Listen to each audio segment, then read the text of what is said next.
सत श्री अकाल। न्यूज़ 18 पंजाब हरियाणा हिमाचल देख रहे सारे दर्शकों का स्वागत। मैं अमृत विरदी। बुलेटिन की शुरुआत करते हैं वड्डी खबर दे नाल गल करांगे बीजेपी आगू मदन मोहन मित्तल दी, जिन्हां दे वल्लों न्यूज़ 18 ते वड्डा बयान दिता गया है। जी हां, मदन मोहन मित्तल ने कहा धरनियां दे विच बैठे लोग किसान नहीं ने, किसान मंडियां दे विच ने या फिर खेतां दे विच ने, पर जो धरनियां ते बैठे ने वो किसान नहीं ने। खेती कानूना ते एक पासे ये कह रहे ने मदन मोहन मित्तल की धरनियां ते किसान नहीं बैठे, तो दूजे पासे किसानां दे खदशे दूर करन नूं लेके भी बोले ने कि मैं किसानां दी केंद्रीय मंत्रियां नाल मुलाकात करवावांगा।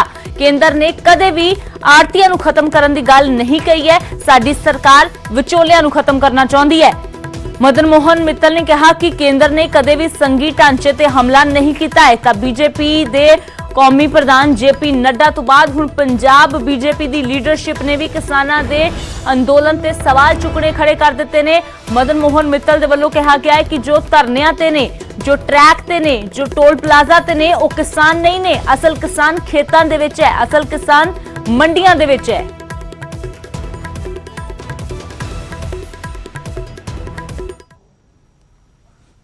इत्थे कौन चला रहा है एजिटेशन?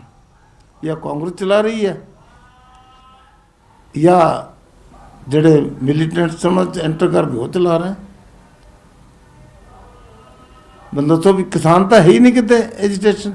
लेकिन किसान ही तो सड़कों ते बैठा, किसान सड़कों ते बैठा है ना, किसान रेल लाइनों ते बैठा होया बैठा। मैं ਉਹਦੇ ਚ नहीं पैंदा।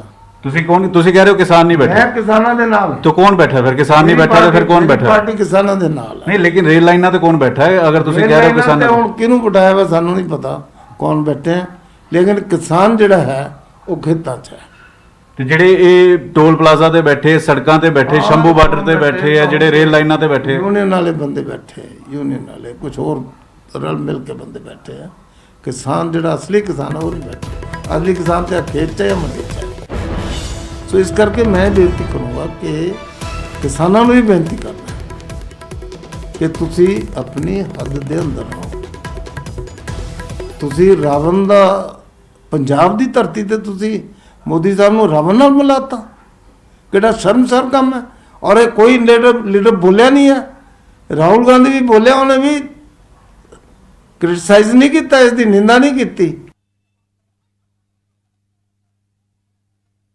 ਤਾਂ ਫਿਰ ਕਿਸਾਨਾਂ ਨਾਲ ਕੋਈ ਕੇਂਦਰ ਸਰਕਾਰ ਗੱਲ ਕਰੇਗੀ ਜਾਂ ਬੂਹੇ ਬੰਦ ਹੋ ਚੁੱਕੇ ਹੁਣ? ਕੋਈ ਗੱਲਬਾਤ ਜਿਹੜੀ ਦਰਵਾਜ਼ੇ ਬੰਦ ਨਹੀਂ ਗੱਲਬਾਤ ਕਰਨ ਵਾਸਤੇ ਮੈਂ ਆਹੀ ਅਪੀਲ ਕਰਨ ਲੱਗਿਆ। ਤੁਸੀਂ ਕਹਿ ਰਹੇ ਹੋ ਕਿ ਗੱਲਬਾਤ ਕਰੋ। ਮੈਂ ਕਿਸਾਨਾਂ ਨੂੰ ਹੁਣ ਵੀ ਇਹ ਕਹੂੰਗਾ ਵੀ ਉਹ ਗੱਲਬਾਤ ਕਰਨ।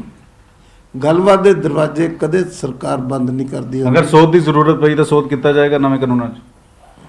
ਨਹੀਂ, ਮੈਂ ਸੋਧ ਕਰਨ ਦੀ ਵਿਚਾਰ ਕਿਵੇਂ ਦੇ ਸਕਦਾ? ਨਹੀਂ, ਤੁਸੀਂ ਲਿਜਾ ਤਾਂ ਸਕਦੇ ਹੋ ਨਾ। ਹਾਂ, ਮੈਂ ਲਿਜਾਣ ਨੂੰ ਤਿਆਰ ਹਾਂ। ਚੱਲਣ, ਮੈਂ ਚੱਲਦਾ ਲੈ ਕੇ ਇਹਨਾਂ ਦੀ ਮੀਟਿੰਗ ਕਰਨਾ ਹੈ।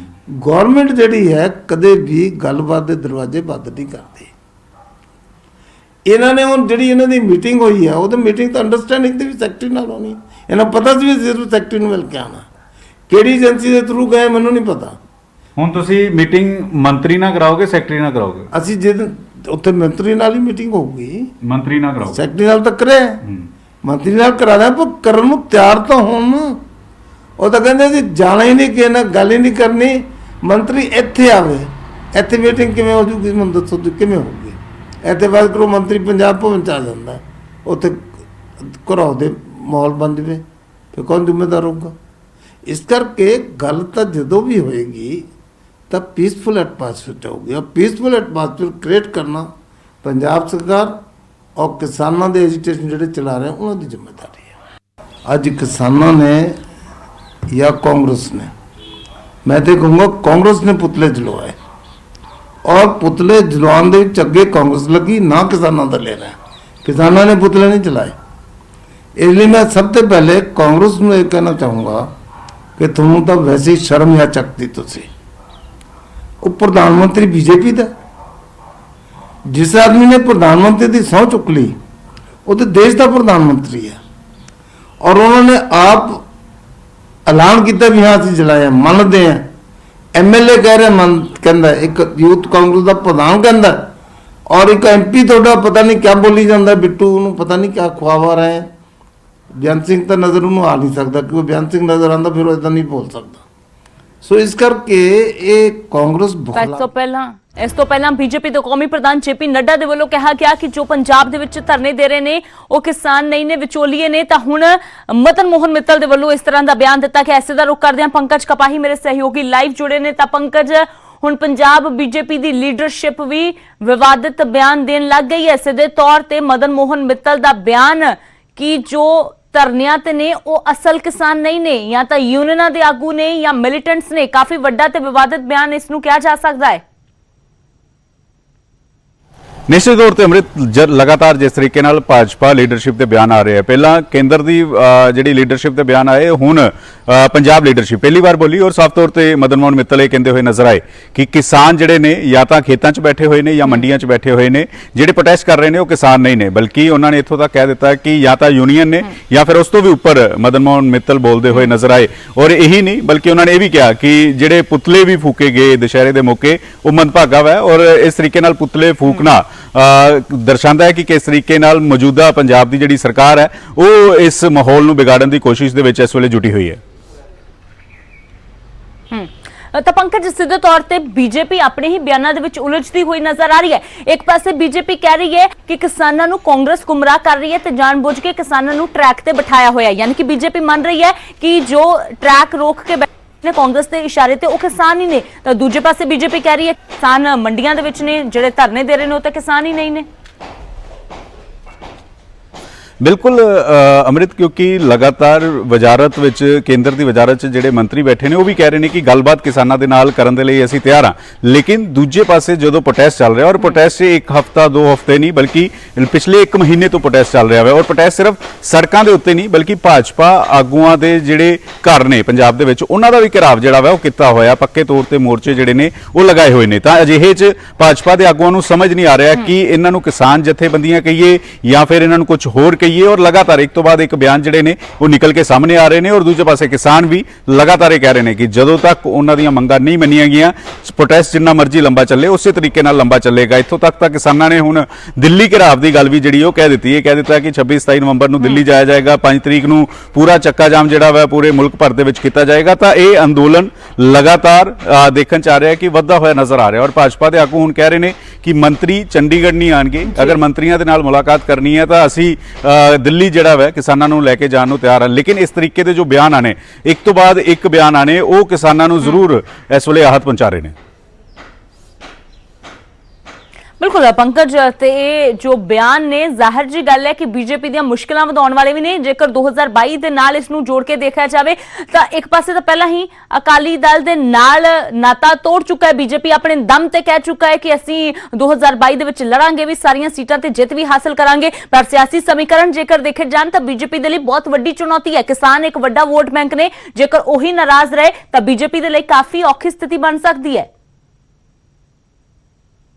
ਬਿਲਕੁਲ ਅੰਮ੍ਰਿਤ, ਇਹ ਉਸ ਵੇਲੇ ਜਦੋਂ ਅਸੀਂ 2017 ਦੇ ਆંકੜੇ ਦੇਖੀਏ ਤਾਂ 2017 ਤੋਂ ਪਹਿਲਾਂ 2012 ਚ 12 ਸੀਟਾਂ ਸੀਗੀਆਂ, ਲੇਕਿਨ 2017 ਚ ਮਹਿਜ਼ ਬੀਜੇਪੀ 2-3 ਸੀਟਾਂ ਤੇ ਸਿਮਟ ਕੇ ਰਹਿ ਗਈ। ਔਰ ਅਜਿਹੇ ਚ ਜਦੋਂ ਅਕਾਲੀ ਦਲ ਤੋਂ ਵੱਖਰੀ ਹੋ ਗਈ, ਅਕਾਲੀ ਦਲ ਕਿਉਂਕਿ ਪੰਜਾਬ ਚ ਵੋਟਰ ਜਿਹੜਾ ਅਕਾਲੀ ਦਲ ਨੂੰ ਪਸੰਦ ਨਹੀਂ ਕਰਦਾ ਸੀ ਉਹ ਭਾਜਪਾ ਨੂੰ ਪਸੰਦ ਕਰਦਾ ਸੀ, ਤਾਂ ਸਾਂਝੇ ਅਲਾਈਅੰਸ ਨੂੰ ਵੋਟ ਪੈ ਜਾਂਦੀ ਸੀ। ਔਰ ਜਿਹੜਾ ਅਕਾਲੀ ਦਲ ਨੂੰ ਪਸੰਦ ਨਹੀਂ ਕਰਦਾ ਸੀ ਉਹ ਭਾਜਪਾ ਨੂੰ, ਔਰ ਭਾਜਪਾ ਨੂੰ ਨਹੀਂ ਪਸੰਦ ਕਰਦਾ ਸੀ ਉਹ ਅਕਾਲੀ ਦਲ ਕਰਕੇ ਵੋਟ ਪਾ ਦਿੰਦਾ ਸੀ। ਲੇਕਿਨ ਜਦੋਂ ਵੱਖੋ-ਵੱਖ ਹੋ ਰਹੇ ਨੇ, ਜਦੋਂ ਸੁਖਬੀਰ ਸਿੰਘ ਬਾਦਲ ਤਾਂ ਇੱਥੋਂ ਤੱਕ ਕਹਿ ਰਹੇ ਨੇ ਕਿ ਸੂਬੇ ਦੇ ਸੰਘੀ ਢਾਂਚੇ ਨੂੰ ਲਗਾਤਾਰ ਕੇਂਦਰ ਸਰਕਾਰ ਨੁਕਸਾਨ ਪਹੁੰਚਾ ਰਿਹਾ। ਕੱਲ ਇੱਕ ਵੱਡੀ ਸਟੇਟਮੈਂਟ ਸੁਖਬੀਰ ਬਾਦਲ ਵੱਲੋਂ ਆਈ ਕਿ ਪੰਜਾਬ ਦੀ ਹਾਲਤ ਉਸ ਤਰੀਕੇ ਦੇ ਨਾਲ ਕਰ ਦਿੱਤੀ ਹੈ ਜਿਵੇਂ ਇੱਕ ਭਿਖਾਰੀ ਦੇ ਹੱਥ ਵਿੱਚ ਕਟੋਰਾ ਜਿਹੜਾ ਉਹ ਫੜਾਇਆ ਹੋਵੇ। ਤਾਂ ਅਜਿਹੀ ਤਿੱਖੀ ਬਿਆਨਬਾਜ਼ੀ ਆ ਰਹੀ ਹੈ, ਕਿਸਾਨ ਵਿਰੋਧ ਕਰ ਰਹੇ ਨੇ। ਤਾਂ 2022 ਨੂੰ ਲੈ ਕੇ ਜਦੋਂ ਪਹਿਲੀ ਵਾਰ ਬੀਜੇਪੀ 117 ਸੀਟਾਂ ਲੜਨ ਦੀ ਪਲੈਨਿੰਗ ਕਰ ਰਹੀ ਹੈ ਤਾਂ ਕਿਵੇਂ ਇਹਨਾਂ ਵਿਰੋਧਾਂ ਦਾ ਜਿਹੜਾ ਵਾ ਸਾਹਮਣਾ ਬੀਜੇਪੀ ਦੇ ਆਗੂ ਕਰਨਗੇ, ਔਰ ਕੀ ਸੋਧ ਜਿਹੜਾ ਵਾ ਉਹ ਨਵੇਂ ਕਾਨੂੰਨਾਂ ਦੇ ਵਿੱਚ ਕੀਤਾ ਜਾਏਗਾ, ਕਿਉਂਕਿ ਲਗਾਤਾਰ ਹੁਣ ਤਾਂ ਭਾਜਪਾ ਕੋ ਕਹਿ ਰਹੇ ਨੇ ਕਿ ਅਸੀਂ ਗੱਲਬਾਤ ਕਰਨ ਲਈ ਤਿਆਰ ਹਾਂ। ਬਿਲਕੁਲ ਪੰਕਜ, ਤਾਂ ਸਿੱਧੇ ਤੌਰ ਤੇ ਬੀਜੇਪੀ ਦੇ ਲਈ ਕਾਫੀ ਵੱਡੀ ਚੁਣੌਤੀ ਹੈ ਕਿਸਾਨਾਂ ਨੂੰ ਮਨਾਉਣਾ। ਸ਼ੁਕਰੀਆ ਪੰਕਜ ਫਿਲਹਾਲ ਇਸ तमाम ਜਾਣਕਾਰੀ ਦੇ ਲਈ। ਤਾਂ ਬੀਜੇਪੀ ਦੇ ਆਗੂਆਂ ਦੇ ਵੱਲੋਂ ਇੱਕ ਤੋਂ ਬਾਅਦ ਇੱਕ ਜਿਸ ਤਰ੍ਹਾਂ ਦੇ ਬਿਆਨ ਦਿੱਤੇ ਜਾ ਰਹੇ ਨੇ ਉਸ ਦੇ ਨਾਲ ਕਿਸਾਨਾਂ ਦਾ ਗੁੱਸਾ ਹੋਰ ਵੀ ਵੱਧ ਰਿਹਾ ਹੈ। ਹੁਣ ਇੱਕ ਵਾਰ ਫਿਰ ਤੋਂ ਸੁਣੋ ਮਦਨ ਮੋਹਨ ਮਿੱਤਲ ਦਾ ਉਹ ਬਿਆਨ ਜਿਸ ਦੇ ਵਿੱਚ ਕਹਿ ਰਹੇ ਨੇ ਕਿ ਜੋ ਧਰਨਿਆਂ ਤੇ ਨੇ ਉਹ ਕਿਸਾਨ ਨਹੀਂ ਨੇ।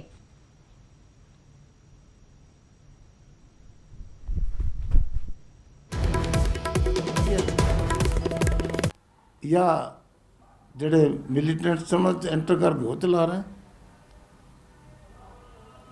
ਮੈਨੂੰ ਦੱਸੋ ਵੀ ਕਿਸਾਨ ਤਾਂ ਹੈ ਹੀ ਨਹੀਂ ਕਿਤੇ ਐਜੀਟੇਸ਼ਨ 'ਚ। ਲੇਕਿਨ ਕਿਸਾਨ ਹੀ ਤਾਂ ਸੜਕਾਂ ਤੇ ਬੈਠਾ, ਕਿਸਾਨ ਸੜਕਾਂ ਤੇ ਬੈਠਾ ਹੋਇਆ ਨਾ, ਕਿਸਾਨ ਰੇਲ ਲਾਈਨਾਂ ਤੇ ਬੈਠਾ ਹੋਇਆ। ਮੈਂ ਉਹਦੇ 'ਚ ਨਹੀਂ ਪੈਂਦਾ। ਤੁਸੀਂ ਕੌਣ, ਤੁਸੀਂ ਕਹਿ ਰਹੇ ਹੋ ਕਿਸਾਨ ਨਹੀਂ ਬੈਠਾ, ਮੈਂ ਕਿਸਾਨਾਂ ਦੇ ਨਾਲ। तो कौन बैठा है फिर? किसान नहीं बैठा तो फिर कौन बैठा है? ਪਾਰਟੀ ਕਿਸਾਨਾਂ ਦੇ ਨਾਲ ਹੈ। नहीं लेकिन रेल लाइना तो कौन बैठा है? अगर ਤੁਸੀਂ ਕਹਿ ਰਹੇ ਹੋ ਕਿਸਾਨ, ਹੁਣ ਕਿਹਨੂੰ ਬਿਠਾਇਆ ਵਾ ਸਾਨੂੰ ਨਹੀਂ ਪਤਾ ਕੌਣ ਬੈਠੇ ਆ, ਲੇਕਿਨ ਕਿਸਾਨ ਜਿਹੜਾ ਹੈ ਉਹ ਖੇਤਾਂ 'ਚ ਹੈ। ਤੇ ਜਿਹੜੇ ਇਹ ਟੋਲ ਪਲਾਜ਼ਾ ਤੇ ਬੈਠੇ, ਸੜਕਾਂ ਤੇ ਬੈਠੇ, ਸ਼ੰਭੂ ਬਾਰਡਰ ਤੇ ਬੈਠੇ ਆ, ਜਿਹੜੇ ਰੇਲ ਲਾਈਨਾਂ ਤੇ ਬੈਠੇ, ਯੂਨੀਅਨ ਵਾਲੇ ਬੰਦੇ ਬੈਠੇ, ਯੂਨੀਅਨ ਵਾਲੇ ਕੁਝ ਹੋਰ ਰਲ ਮਿਲ ਕੇ ਬੰਦੇ ਬੈਠੇ ਆ। ਕਿਸਾਨ ਜਿਹੜਾ ਅਸਲੀ ਕਿਸਾਨ ਆ ਉਹ ਨਹੀਂ ਬੈਠਾ। ਅਸਲੀ ਕਿਸਾਨ ਤੇ ਖੇਤ 'ਚ ਹੈ ਜਾਂ ਮੰਡੀ 'ਚ ਹੈ। ਸੋ ਇਸ ਕਰਕੇ ਮੈਂ ਬੇਨਤੀ ਕਰੂੰਗਾ ਕਿ ਕਿਸਾਨਾਂ ਨੂੰ ਵੀ ਬੇਨਤੀ ਕਰਦਾ ਕਿ ਤੁਸੀਂ ਆਪਣੀ ਹੱਦ ਦੇ ਅੰਦਰ ਰਹੋ। ਤੁਸੀਂ ਰਾਵਣ ਦਾ, ਪੰਜਾਬ ਦੀ ਧਰਤੀ ਤੇ ਤੁਸੀਂ ਮੋਦੀ ਸਾਹਿਬ ਨੂੰ ਰਾਵਣ ਨਾਲ ਮਿਲਾਤਾ, ਕਿਹੜਾ ਸ਼ਰਮਸਾਰ ਕੰਮ ਹੈ। ਔਰ ਇਹ ਕੋਈ ਲੀਡਰ ਬੋਲਿਆ ਨਹੀਂ ਹੈ। ਰਾਹੁਲ ਗਾਂਧੀ ਵੀ ਬੋਲਿਆ, ਉਹਨੇ ਵੀ ਕ੍ਰਿਟਿਸਾਈਜ਼ ਨਹੀਂ ਕੀਤਾ, ਇਸ ਦੀ ਨਿੰਦਾ ਨਹੀਂ ਕੀਤੀ। ਤਾਂ ਮਦਨ ਮੋਹਨ ਮਿੱਤਲ ਦੇ ਵੱਲੋਂ ਸਿਰਫ ਇਹੀ ਵੱਡਾ ਬਿਆਨ ਨਹੀਂ ਦਿੱਤਾ ਗਿਆ ਕਿ ਜੋ ਧਰਨਿਆਂ ਤੇ ਨੇ ਉਹ ਕਿਸਾਨ ਨਹੀਂ ਨੇ, ਬਲਕਿ ਇਹ ਵੀ ਕਿਹਾ ਗਿਆ ਕਿ ਕਿਸਾਨ ਆਪਣੀ ਹੱਦ ਦੇ ਵਿੱਚ ਰਹਿਣ। ਜੋ ਪੁਤਲੇ ਫੂਕੇ ਗਏ ਨੇ ਦੁਸ਼ਹਿਰੇ ਦੇ ਮੌਕੇ ਕੇਂਦਰ ਸਰਕਾਰ ਦੇ ਪ੍ਰਧਾਨ ਮੰਤਰੀ ਦੇ, ਉਸ ਤੇ ਵੀ ਕੜਾ ਇਤਰਾਜ਼ ਜਤਾਇਆ ਕਿ ਹੈ ਪ੍ਰਧਾਨ ਮੰਤਰੀ ਦੀ ਤੁਲਨਾ ਰਾਵਣ ਦੇ ਨਾਲ ਕਰਨਾ ਬੇहद ਸ਼ਰਮਸਾਰ ਕਰ ਦੇਣ ਵਾਲੀ ਘਟਨਾ ਹੈ। तो हुण गल करदे हां पंजाब ते उस खतरे दी जिहड़ा एक बार फिर तो मंडराउणा शुरू हो गया। जी हां, ब्लैकआउट दा खतरा जिहड़ा पंजाब ते मंडरा रहा है। माल गड्डियां बंद हो गईयां ने, ब्रेक लग गई है, जिस कारण एक बार फिर तो ब्लैकआउट का संकट गहराना शुरू हो गया है। थर्मल प्लांटां नूं कोले दी सप्लाई नहीं हो रही है। कई प्लांटां दे विच कोला खत्म होने की कगार ते पहुंच गया है। PSPCL दे चेयरमैन ए वेणु प्रसाद का बयान सामने आया कि बाहरों बिजली की खरीद सानू महंगी पै रही है। पीक टाइम च बिजली सप्लाई करना होवे मुश्किल हो जाएगा। ते माल गड्डियां बंद होने कारण इंडस्ट्री भी बेहाल है। इंपोर्ट एक्सपोर्ट ना होने कारण करोड़ों का नुकसान हो रहा है। तो दस दईए कि किसानां दे वल्लों तां बेशक जो माल गड्डियां सी उन्हां नूं लंघण की इजाजत 5 नवंबर तक दे दी सी, पर हुण रेलवे दे वल्लों ब्रेक लगा दी गई है। रेलवे कह रहा है कि जदों तक पूरी क्लीयरेंस नहीं मिलेगी, जदों तक माल गड्डियां दे नाल-नाल पैसेंजर ट्रेन्स नूं लंघण की इजाजत नहीं मिलेगी, उदों तक पंजाब दे विच कोई भी गड्डी नहीं जावेगी। ते हुण एक बार फिर तो ब्लैकआउट का खतरा पंजाब च मंडरा रहा है। पहला भी सरकार बार-बार ये गल कह रही सी कि कोला खत्म हो गया तो पंजाब हनेरे दे आगोश च आ जाएगा। ते हुण एक बार फिर तो इस संकट गहरा हुंदा जा रहा है।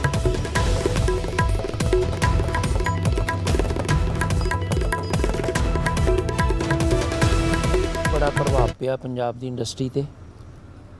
जिस तरह मानयोग मुख मंत्री ने, साडी कैबिनेट ने ये फैसला लिया सी, असी अपने बिल लिआंदे सी किसानां दे हक दे अंदर, पंजाब दी किसानी दे हक दे अंदर बिल लिआंदे सी, ते एक उम्मीद जागी सी कि हुण जिहड़ा साडा पंजाब दा किसान है ये जिहड़े रेल ट्रैक हैगे वो खाली कर देगा और आवाजाही जिहड़ी शुरू हो जाएगी। और उन्होंने एक फैसला भी लिया कि असी 5 तरीक तक जिहड़ियां माल गड्डियां ने उन्हां नूं लंघन देंगे। लेकिन अचनचेत 2-3 दिनों बाद सेंटर गवर्नमेंट द्वारा इनू बंद करना मैं समझदा एक बहुत ही एक माड़ी घटना है। और ये नाल साडे पंजाब दा जिहड़ा व्यापार है वो एक तरह खत्म हो जाएगा। अगर असी गल करिए कि पिछे पहला असी कोविड-19 ने साडे पूरे देश का भी होया, पर साडे पंजाब का बहुत बड़ा नुकसान होया। उस तो बाद फिर हुण थोड़ी जी आस चली सी ते ये जिहड़ी माल गड्डियां बंद करन दे नाल पंजाब दा मैं कहना जिहड़ा साडा अर्थ व्यवस्था हैगी है, जिहड़ी साडी इंडस्ट्री है, जिहड़ी कि बैकबोन है एक तरह साडे पंजाब दी छोटी इंडस्ट्री जां जिहड़ी साडी बिग इंडस्ट्री सी, वो सारियां बंद होने दे कगार ते आ गई। आज हमारे ऊपर माल इतना ज़्यादा भरता जा रहा है, कर्जा भरता जा रहा है, इस कर्जे को कहाँ लेकर जाएंगे? कारोबारी कहाँ जाएगा? बैंकों की किस्तें कहाँ से दें? घर चलाने मुश्किल हो के, बिजलियों के बिल देने मुश्किल हो चुके हैं। पहले तो बोला लॉकडाउन कर दीजिए, लॉकडाउन के बाद हम लोग सहायता देंगे। क्या सहायता दी गई? कुछ सहायता नहीं है। आज हम ये पूछना चाहते हैं, हमारी सारी समुची ये टीम पूछना चाहती है, मोदी साहब कुछ तो रास्ता दीजिए, कुछ राहत दीजिए जिससे हम लोग कुछ कर सकें। बहुत सर बहुत ज़्यादा मुश्किल हो चुकी है जी, बहुत ज़्यादा मुश्किल हो चुकी है। क्योंकि जे माल ही नहीं आएंगे तो तुसी हिसाब लगाओ असी माल अपना काम किदां कर पावांगे कारोबार। सानू पहले ही इन्नी मुश्किलों का सामना करना पै रहा है। ਸਾਡੇ ਬੈਂਕਾਂ ਦੇ ਕਰਜ਼ੇ, ਸਾਡੀ ਕਿਸ਼ਤਾਂ, ਸਾਡੇ ਬਿਜਲੀ ਦੇ ਬਿੱਲ, ਮਤਲਬ ਖਰਚੇ ਤੇ ਖਰਚਾ ਪੈ ਰਿਹਾ, ਬਟ ਕਾਰੋਬਾਰ ਦੇ ਵਿੱਚ ਕੋਈ ਅਸਰ ਨਹੀਂ ਦਿਖਾਈ ਦੇ ਰਿਹਾ ਜੀ। ਇਸ ਟਾਈਮ ਬਹੁਤ ਜ਼ਿਆਦਾ ਪਰੇਸ਼ਾਨੀਆਂ 'ਚ ਝੁਲ ਚੁੱਕੇ ਹਾਂ ਅਸੀਂ ਲੋਕ। ਤਾਂ ਮਾਲ ਗੱਡੀਆਂ ਤੇ ਬ੍ਰੇਕ ਲੱਗਣ ਦੇ ਨਾਲ ਇੱਕ ਵਾਰ ਫਿਰ ਤੋਂ ਬਿਜਲੀ ਸੰਕਟ ਪੈਦਾ ਹੁੰਦਾ ਨਜ਼ਰ ਆ ਰਿਹਾ ਹੈ। ਬਲੈਕਆਊਟ ਹੋਣ ਦਾ ਖਤਰਾ ਹੋਰ ਵੀ ਜ਼ਿਆਦਾ ਵੱਧ ਗਿਆ ਹੈ। ਸਿੱਧਾ ਰੁਖ ਕਰਦੇ ਹਾਂ ਨਪਿੰਦਰ ਬਰਾੜ, ਮੇਰੇ ਸਹਿਯੋਗੀ ਜ਼ਿਆਦਾ ਜਾਣਕਾਰੀ ਲਈ ਜੁੜੇ ਨੇ। ਤਾਂ ਨਪਿੰਦਰ, ਜੋ ਹਵਾਲਾ ਬਾਰ-ਬਾਰ ਸਰਕਾਰ ਦੇ ਰਹੀ ਸੀ ਪੰਜਾਬ ਦੇ ਉੱਪਰ ਸੰਕਟ ਦਾ, ਉਸ ਸੰਕਟ ਨੂੰ ਦੇਖਦਿਆਂ ਬੇਸ਼ੱਕ ਕਿਸਾਨਾਂ ਨੇ ਤਾਂ ਰਾਹ ਦੇ ਦਿੱਤਾ, ਪਰ ਹੁਣ ਰਾਹ ਜਦੋਂ ਰੇਲਵੇ ਦੇ ਵੱਲੋਂ ਹੀ ਬੰਦ ਕਰ ਦਿੱਤਾ ਗਿਆ ਹੈ ਤਾਂ ਇੱਕ ਵਾਰ ਫਿਰ ਤੋਂ ਪੰਜਾਬ ਨੂੰ ਹਨੇਰੇ ਦੇ ਆਗੋਸ਼ ਦੇ ਵਿੱਚ ਆ ਜਾਣ ਦਾ ਸੰਕਟ ਵੀ ਗਹਿਰਾਉਣਾ ਸ਼ੁਰੂ ਹੋ ਗਿਆ ਹੈ। ਸਰਕਾਰ ਵੀ ਚਿੰਤਾ, ਉਦਯੋਗ ਮੰਤਰੀ खुद परेशान ने। देखो ज़ाहिर तौर पर स्थिति जी है बड़ी गंभीर हो गई है। देखो पहला तो यह लगता है कि किसानों ने देखो प्रोटेस्ट किया है, किसानों ने रेल पटड़ियां जो रोकिया हुई ने, इस करके मजबूरी बस जोड़ा है आवाजाही जी है समान का ढोआ ढुआई है जी आदान प्रदान है वो नहीं हो पा रहा। पर देखो जो किसानों को लग्या कि पंजाब सरकार ने जिन्ना बनता सी उन्ना एक बारी स्टैप चक्कन की कोशिश की है, विधान सभा का सैशन है बुलाया गया, उस तो बाद किसानों ने किते न किते सरकार की गल समझा और जिस तरह सरकार ने अपील की कि रेल पटरियां तो जिहड़ियां माल गड्डियां ने उन्होंने आउण जाण दिता जाए, ताकि पंजाब का जिहड़ा एक तो बिजली का वड्डा संकट है वो जिहड़ा हैगा किते सिर ते ना पवे, क्योंकि जिहड़े थर्मल प्लांट ने उन्होंने अगर कोला नहीं मिलेगा तो चलणगे किस तरह। उत्तों पीक सीजन आ रहा, तो अजिहे हालातां दे विच किसानों को समझाया गया कि क्योंकि जिहड़े वपारी ने, वपारी भी पंजाब दे ही ने, पंजाब के वपारियों का जिहड़ा कारोबार है वो भी ठप्प होण किनारे है, इस करके किसानों ने राहत दी, किसानों ने सरकार की गल मन्नी और रेलवे ट्रैक है जिहड़े वो खाली कर दिते माल गड्डियां दे लई। कुछ दिन गड्डियां चलियां भी, पर अचानक जिस तरह केंद्र ने बड़ा फैसला लिया, रेलवे ने साफ कह दिता कि इस तरह गड्डियां नहीं चलाईयां जा सकदियां, तो देखो हुण किसानों के हत्थ दे विच तां गेम नहीं रही, अजिहे दे हुण तां सरकारां दे हत्थ दे विच गेम चली गई, चाहे वो पंजाब सरकार है चाहे केंद्र है, दोनों के आपस के तालमेल के नाल जिहड़ा ये रेल आवाजाही जिहड़ी वो दोबारा शुरू हो सकती है।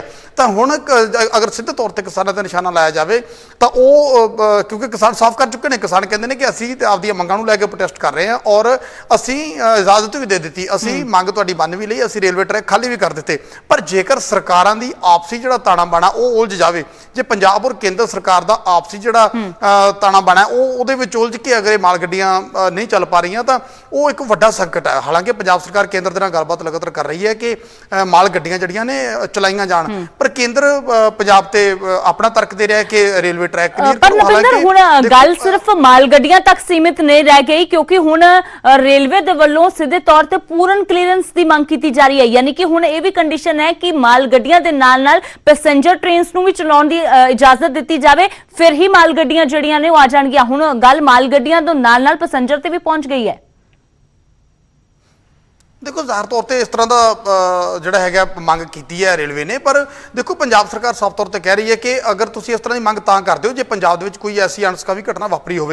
कल जोड़े उद्योग मंत्री सुंदर शाम अरोड़ा ने उन्होंने साफ किया कि ना तो कितने कोई हिंसक घटना हुई है, ना ही किसी ट्रेन को किसी ने नुकसान पहुँचाने की कोशिश की है, पर अजिहे ये गल कितों आ गई कि पूरी क्लीयरेंस है जी सानू चाहिए है, किसी किस्म की कोई घटना नहीं वापरी, तो अजिहे क्यों केंद्र और केंद्र की मंशा ते सवाल चुक रही है पंजाब सरकार। पर जिहड़ा अज वड्डा संकट है माल गड्डियां ते नाल जुड़िया होया पंजाब दे विच बिजली का संकट है, अगर बिजली संकट पंजाब दे विच आ जांदा तो एक वड्डा चैलेंज होएगा, वड्डी चुनौती होएगी, क्योंकि बाहरों बिजली खरीदनी इन्नी पंजाब दे वसदी नहीं है जिस तरह पंजाब सरकार दावा कर रही है। पंजाब सरकार के अधिकारी जिहड़े दावा कर रहे हैं उन्होंने मुताबक पंजाब दे लई जिहड़ी बाहरों ज़्यादा बिजली खरीद करनी संभव नहीं हो पाएगी, आने वाले हालात बड़े मुश्किल हो जाएंगे, पर कोशिश है जिहड़ी वो लगातार चल रही है। पंजाब सरकार केंद्र दे नाल गलबात करने की कोशिश कर रही है ताकि पंजाब नूं ब्लैकआउट तो बचाया जा सके, क्योंकि बिल्कुल कोला खत्म होने की कगार ते आ पहुंचे। अमृत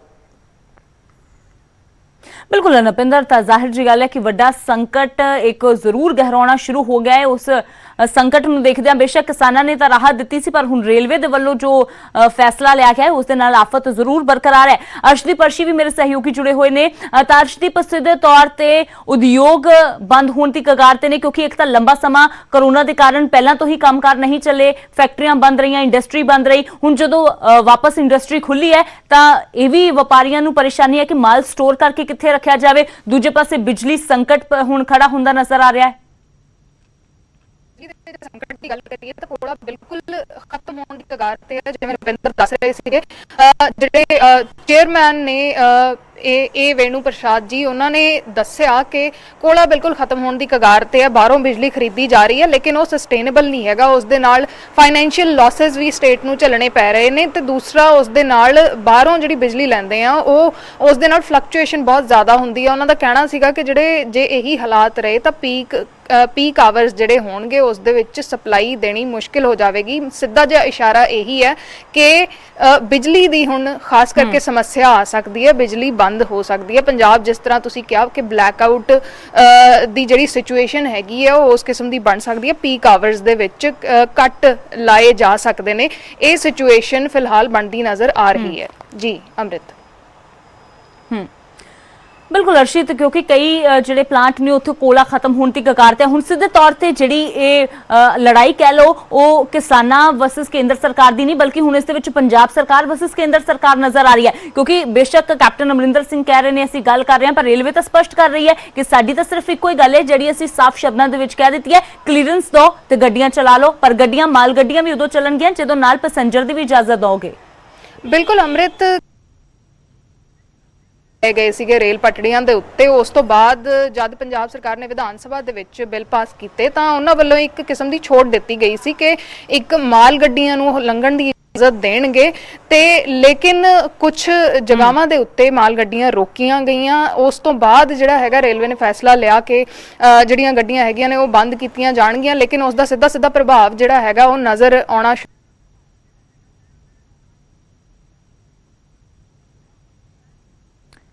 जी अर्शदीप शुक्रिया फिलहाल इस तमाम जानकारी दे लई। तां नपिंदर मेरे सहयोगी जुड़े हुए ने। तां नपिंदर सीधे तौर ते हुण संकट जिथे बिजली दा खड़ा है, जिथे उद्योग दे लई खड़ा है, उत्थे परेशानी सरकार दे लई भी वड्डी है। पंजाब सरकार हुण किसान की आगे कह रही, उद्योग मंत्री वालों की कहा जा रहा है कि असीं जिथे अजे 2-3 थावां ते किसानां ने ट्रैक जाम कीते ने, किसानां दे नाल गलबात करके उन्हां नूं समझावांगे या फिर रेलवे दे नाल कोई होर तरीके दे नाल गलबात उन्हां दे वल्लों कीती जावेगी, क्योंकि किसान भी पिछे हटण नूं तैयार नहीं ने ते दूजे पासे रेलवे भी कोई दूजी गल करन ते आ ही नहीं रहा।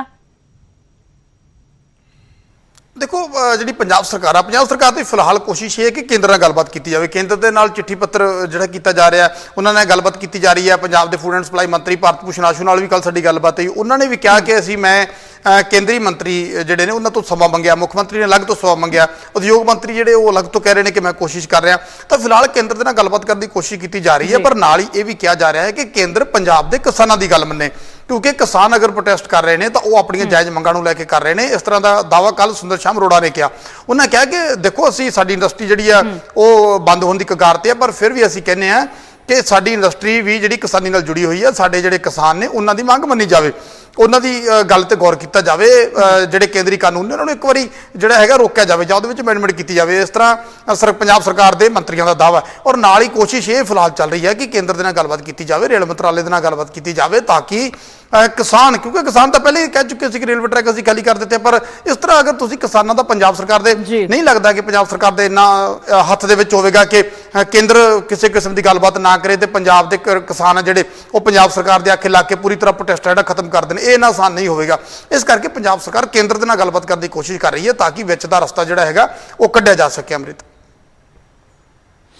बिल्कुल नपिंदर, माल गड्डियां ते ब्रेक लगाने तो बाद तक किसानों का गुस्सा होर भी ज्यादा केंद्र के खिलाफ वध गया है। शुक्रिया नपिंदर फिलहाल इस तमाम जानकारी दे लई। सीधे तौर ते किसान पिछे हटण नूं तैयार नहीं ने। किसान ये कह रहे हैं कि सानू बदनाम करने की कोशिश हुण सरकार कर रही है, पर इस सब दे विचाले संकट पंजाब ते एक बार फिर तो ब्लैकआउट दा मंडराउणा शुरू हो गया है। ਤੇ ਉਧਰ ਮਾਲ ਗੱਡੀਆਂ ਤੇ ਬ੍ਰੇਕ ਨੂੰ ਲੈ ਕੇ ਕੇਂਦਰ ਤੇ ਪੰਜਾਬ ਦੇ ਵਿਚਾਲੇ ਟਕਰਾਅ ਹੋਰ ਵੀ ਜ਼ਿਆਦਾ ਵੱਧ ਗਿਆ ਹੈ। ਵਿਰੋਧੀਆਂ ਨੇ ਕੇਂਦਰ ਸਰਕਾਰ ਨੂੰ ਨਿਸ਼ਾਨੇ ਤੇ ਲਿਆ ਹੈ। ਕਾਂਗਰਸ ਤੇ ਅਕਾਲੀ ਦਲ ਨੇ ਇੱਕੋ ਸੁਰ ਦੇ ਵਿੱਚ ਕੇਂਦਰ ਤੇ ਸੂਬੇ ਦੀ ਆਰਥਿਕਤਾ ਨੂੰ ਤਬਾਹ ਕਰਨ ਦੇ ਇਲਜ਼ਾਮ ਲਗਾਏ ਨੇ, ਤਾਂ ਬੀਜੇਪੀ ਨੇ ਵੀ ਮੋੜਵਾਂ ਜਵਾਬ ਦਿੰਦਿਆਂ ਵਿਰੋਧੀਆਂ ਤੇ ਮਾਹੌਲ ਖਰਾਬ ਕਰਨ ਦੇ ਇਲਜ਼ਾਮ ਲਗਾ ਦਿੱਤੇ ਨੇ।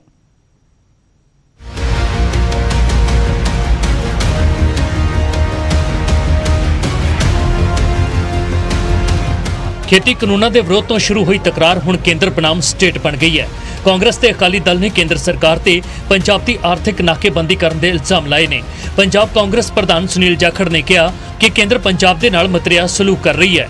पहला GST का पैसा रुकिया, हुण माल गड्डियां रोक लईयां, केंद्र नूं वड्डा दिल दिखाउण दी लोड़ है।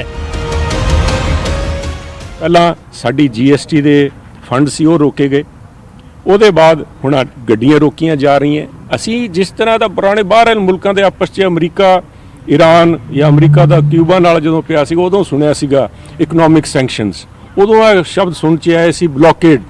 ਅੱਜ ਪੰਜਾਬ ਦਾ ਬਲੌਕੇਡ ਕੀਤਾ ਜਾ ਰਿਹਾ।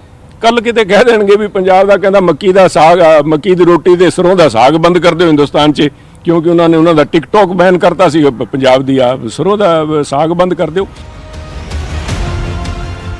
ਸੁਖਬੀਰ ਬਾਦਲ ਤੇ ਹਰਸਿਮਰਤ ਕੌਰ ਬਾਦਲ ਨੇ ਵੀ ਕੇਂਦਰ ਤੇ ਪੰਜਾਬ ਦੀ ਆਰਥਿਕਤਾ ਨੂੰ ਤਬਾਹ ਕਰਨ ਦੇ ਇਲਜ਼ਾਮ ਲਾਏ।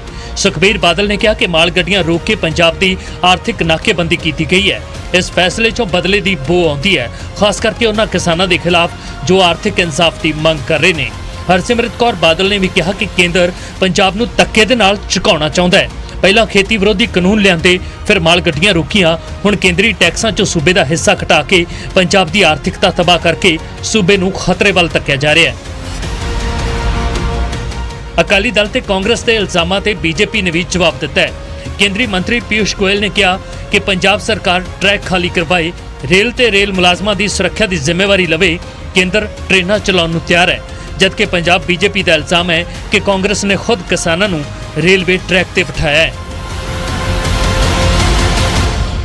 ਅੱਜ ਹਰਸਿਮਰਤ ਬਾਦਲ ਜੀ ਟਵੀਟ ਕਰ ਰਹੇ ਹੈ ਕਿ ਇਕਨੋਮਿਕ ਕਲਚਿਸ ਲਿਆ ਜਾ ਰਿਹਾ। ਆਪ ਤੇ ਤੁਸੀਂ ਬਹਿ ਕੇ ਕੈਬਨਿਟ 'ਚ ਪਾਸ ਕੀਤਾ। ਮੇਰੀ ਵੱਡੀ ਭੈਣ ਅੱਗੇ ਬੇਨਤੀ ਹੈ, ਜਾਖੜ ਸਾਹਿਬ ਅੱਗੇ ਬੇਨਤੀ ਹੈ, ਪੰਜਾਬ ਨੂੰ ਅੱਗ ਦੇ ਹਵਾਲੇ ਨਾ ਕਰੋ। ਪੰਜਾਬ ਦੇ ਵਿੱਚ ਰੇਲ ਗੱਡੀਆਂ ਤਾਂ ਬੰਦ ਪਈਆਂ ਨੇ, ਪਰ ਸਿਆਸੀ ਰੇਲ ਖੂਬ ਦੌੜ ਰਹੀ ਹੈ। ਕਿਸਾਨੀ ਮੁੱਦਿਆਂ ਤੋਂ ਸ਼ੁਰੂ ਹੋਈ ਲੜਾਈ ਹੁਣ ਆਰਥਿਕ ਨਾਕੇਬੰਦੀ ਵੱਲ ਵਧ ਰਹੀ ਹੈ। ਇਸ ਲੜਾਈ 'ਚ ਕੇਂਦਰ ਖਿਲਾਫ ਅਕਾਲੀ ਦਲ ਤੇ ਕਾਂਗਰਸ ਇੱਕੋ ਸੁਰ ਦੇ ਵਿੱਚ ਵਾਰ ਕਰ ਰਹੇ ਨੇ, ਜਦਕਿ ਬੀਜੇਪੀ ਸਾਰਾ ਦੋਸ਼ ਕਾਂਗਰਸ ਤੇ ਅਕਾਲੀ ਦਲ ਤੇ ਸੁੱਟ ਰਹੀ ਹੈ।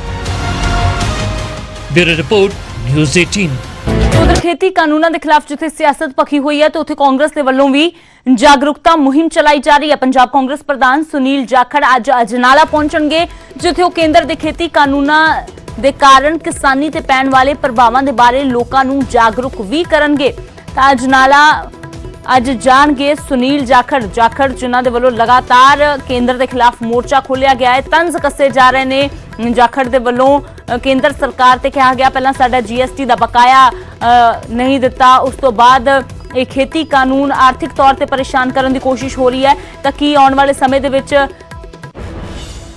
ਸਾਡਾ ਜੋ ਮੱਕੀ ਦੀ ਰੋਟੀ ਤੇ ਸਰੋਂ ਦਾ ਸਾਗ ਵੀ ਬੰਦ ਕਰ ਦਿੱਤਾ ਜਾਵੇਗਾ? ਅਜਿਹੇ ਤੰਜ਼ ਜਿਹੜੇ ਨੇ ਉਹ ਸੁਨੀਲ ਜਾਖੜ ਦੇ ਵੱਲੋਂ ਕੱਸੇ ਜਾ ਰਹੇ ਨੇ। ਫਿਲਹਾਲ ਅੱਜ ਅਜਨਾਲਾ ਦੇ ਵਿੱਚ ਕਿਸ ਤਰ੍ਹਾਂ ਦਾ ਪ੍ਰੋਗਰਾਮ ਹੈ, ਰਾਜੀਵ ਸ਼ਰਮਾ ਮੇਰੇ ਸਹਿਯੋਗੀ ਜ਼ਿਆਦਾ ਜਾਣਕਾਰੀ ਲਈ ਜੁੜੇ ਨੇ।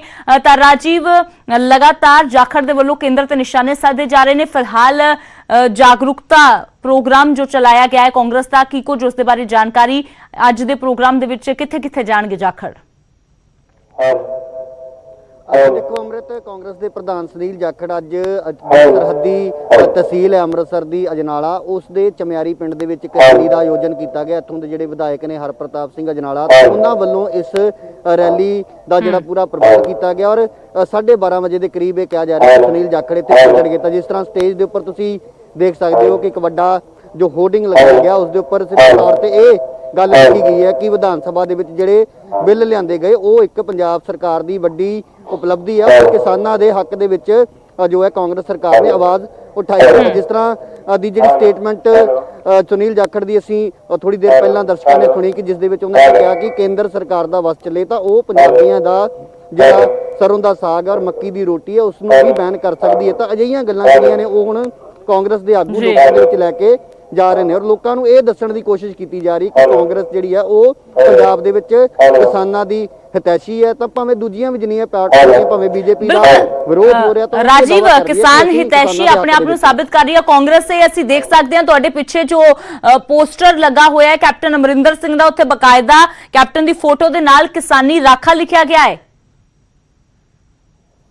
ਜੀ ਹਾਂ, ਬਿਲਕੁਲ। ਜਦੋਂ ਤੋਂ ਇਹ ਵਿਧਾਨ ਸਭਾ ਦੇ ਵਿੱਚ ਬਿੱਲ ਲਿਆਂਦੇ ਗਏ ਸੀ ਔਰ ਬਾਕੀ ਪਾਰਟੀਆਂ ਨੇ ਵੀ ਜਦੋਂ ਸਮਰਥਨ ਕੀਤਾ, ਉਸ ਤੋਂ ਬਾਅਦ ਕਾਂਗਰਸ ਨੂੰ ਇਸ ਦਾ ਵਿਰੋਧ ਵੀ ਜਿਹੜਾ ਉਹਦਾ ਝੱਲਣਾ ਪਿਆ ਸੀ, ਕਿਉਂਕਿ ਜਦੋਂ ਪੰਜਾਬ ਭਰ ਦੇ ਵਿੱਚ ਕਾਂਗਰਸ ਦੇ ਵਰਕਰਾਂ ਵੱਲੋਂ ਲੱਡੂ ਵੰਡੇ ਗਏ, ਮਠਿਆਈਆਂ ਵੰਡੀਆਂ ਗਈਆਂ, ਤਾਂ ਇਹ ਕਹਿਣਾ ਸੀ ਬਾਕੀਆਂ ਪਾਰਟੀਆਂ ਦਾ ਕਿ ਆਖਿਰਕਾਰ ਕਿਹੜੀ ਐਸੀ ਜਿੱਤ ਪੰਜਾਬ ਦੀ ਸਰਕਾਰ ਨੇ ਕਿਸਾਨਾਂ ਦੇ ਹੱਕ ਦੇ ਵਿੱਚ ਕੀਤੀ ਹੈ ਜਿਸ ਨੂੰ ਲੈ ਕੇ ਇੰਨੇ ਜਸ਼ਨ ਮਨਾਏ ਜਾ ਰਹੇ ਨੇ। ਭਾਵੇਂ ਸਿਆਸੀ ਵਿਰੋਧੀ ਲਗਾਤਾਰ ਕਾਂਗਰਸ ਨੂੰ ਘੇਰਦੇ ਦਿਖਾਈ ਦੇ ਰਹੇ ਨੇ, ਪਰ ਕਾਂਗਰਸ ਆਪਣੇ ਉਹਨਾਂ ਜਿਹੜੇ ਵਿਧਾਨ ਸਭਾ ਦੇ ਵਿੱਚ ਬਿੱਲ ਲਿਆਂਦੇ ਉਹਨਾਂ ਨੂੰ ਕਿਸਾਨਾਂ ਦੇ ਹੱਕ ਦੇ ਵਿੱਚ ਦੱਸਦੀ ਹੋਈ ਅੱਜ ਇੱਕ ਵਾਰ ਜੋ ਅੰਮ੍ਰਿਤਸਰ ਦਾ ਸਰਹੱਦੀ ਵਿਧਾਨ ਸਭਾ ਖੇਤਰ ਹੈ ਜਨਾਲਾ, ਉੱਥੇ ਪਹੁੰਚ ਰਹੇ ਨੇ ਸੁਨੀਲ ਜਾਖੜ। ਇਸ ਤੋਂ ਇਲਾਵਾ ਅਟਾਰੀ ਹਲਕੇ ਦੇ ਵੀ ਇੱਕ ਇਲਾਕੇ ਵਿੱਚ ਰੈਲੀ ਕੀਤੀ ਦੁਪਹਿਰੇ। ਤਾਂ ਕਿਤੇ ਨਾ ਕਿਤੇ ਕਾਂਗਰਸ ਇਸ ਚੀਜ਼ ਨੂੰ ਲੈ ਕੇ ਪੰਜਾਬ ਦੇ ਲੋਕਾਂ ਦੇ ਕੋਲ ਜਾ ਕੇ ਇਹ ਦੱਸਣਾ ਚਾਹੁੰਦੀ ਹੈ ਕਿ ਅਸੀਂ ਹੀ ਕਿਸਾਨਾਂ ਦੇ ਹੱਕ ਦੇ ਵਿੱਚ ਆਵਾਜ਼ ਬੁਲੰਦ ਕੀਤੀ ਹੈ। ਤਾਂ ਰੈਲੀ ਦਾ ਜਿਹੜਾ ਪ੍ਰਬੰਧ ਹੈ ਬਹੁਤ ਵੱਡਾ ਕੀਤਾ ਗਿਆ, ਪਰ ਦੇਖਣਾ ਇਹ ਹੋਏਗਾ ਕਿ ਆਖਿਰਕਾਰ ਇੱਥੇ ਸਿਰਫ ਕਾਂਗਰਸੀ ਵਰਕਰ ਪਹੁੰਚਦੇ ਨੇ, ਕਿਉਂਕਿ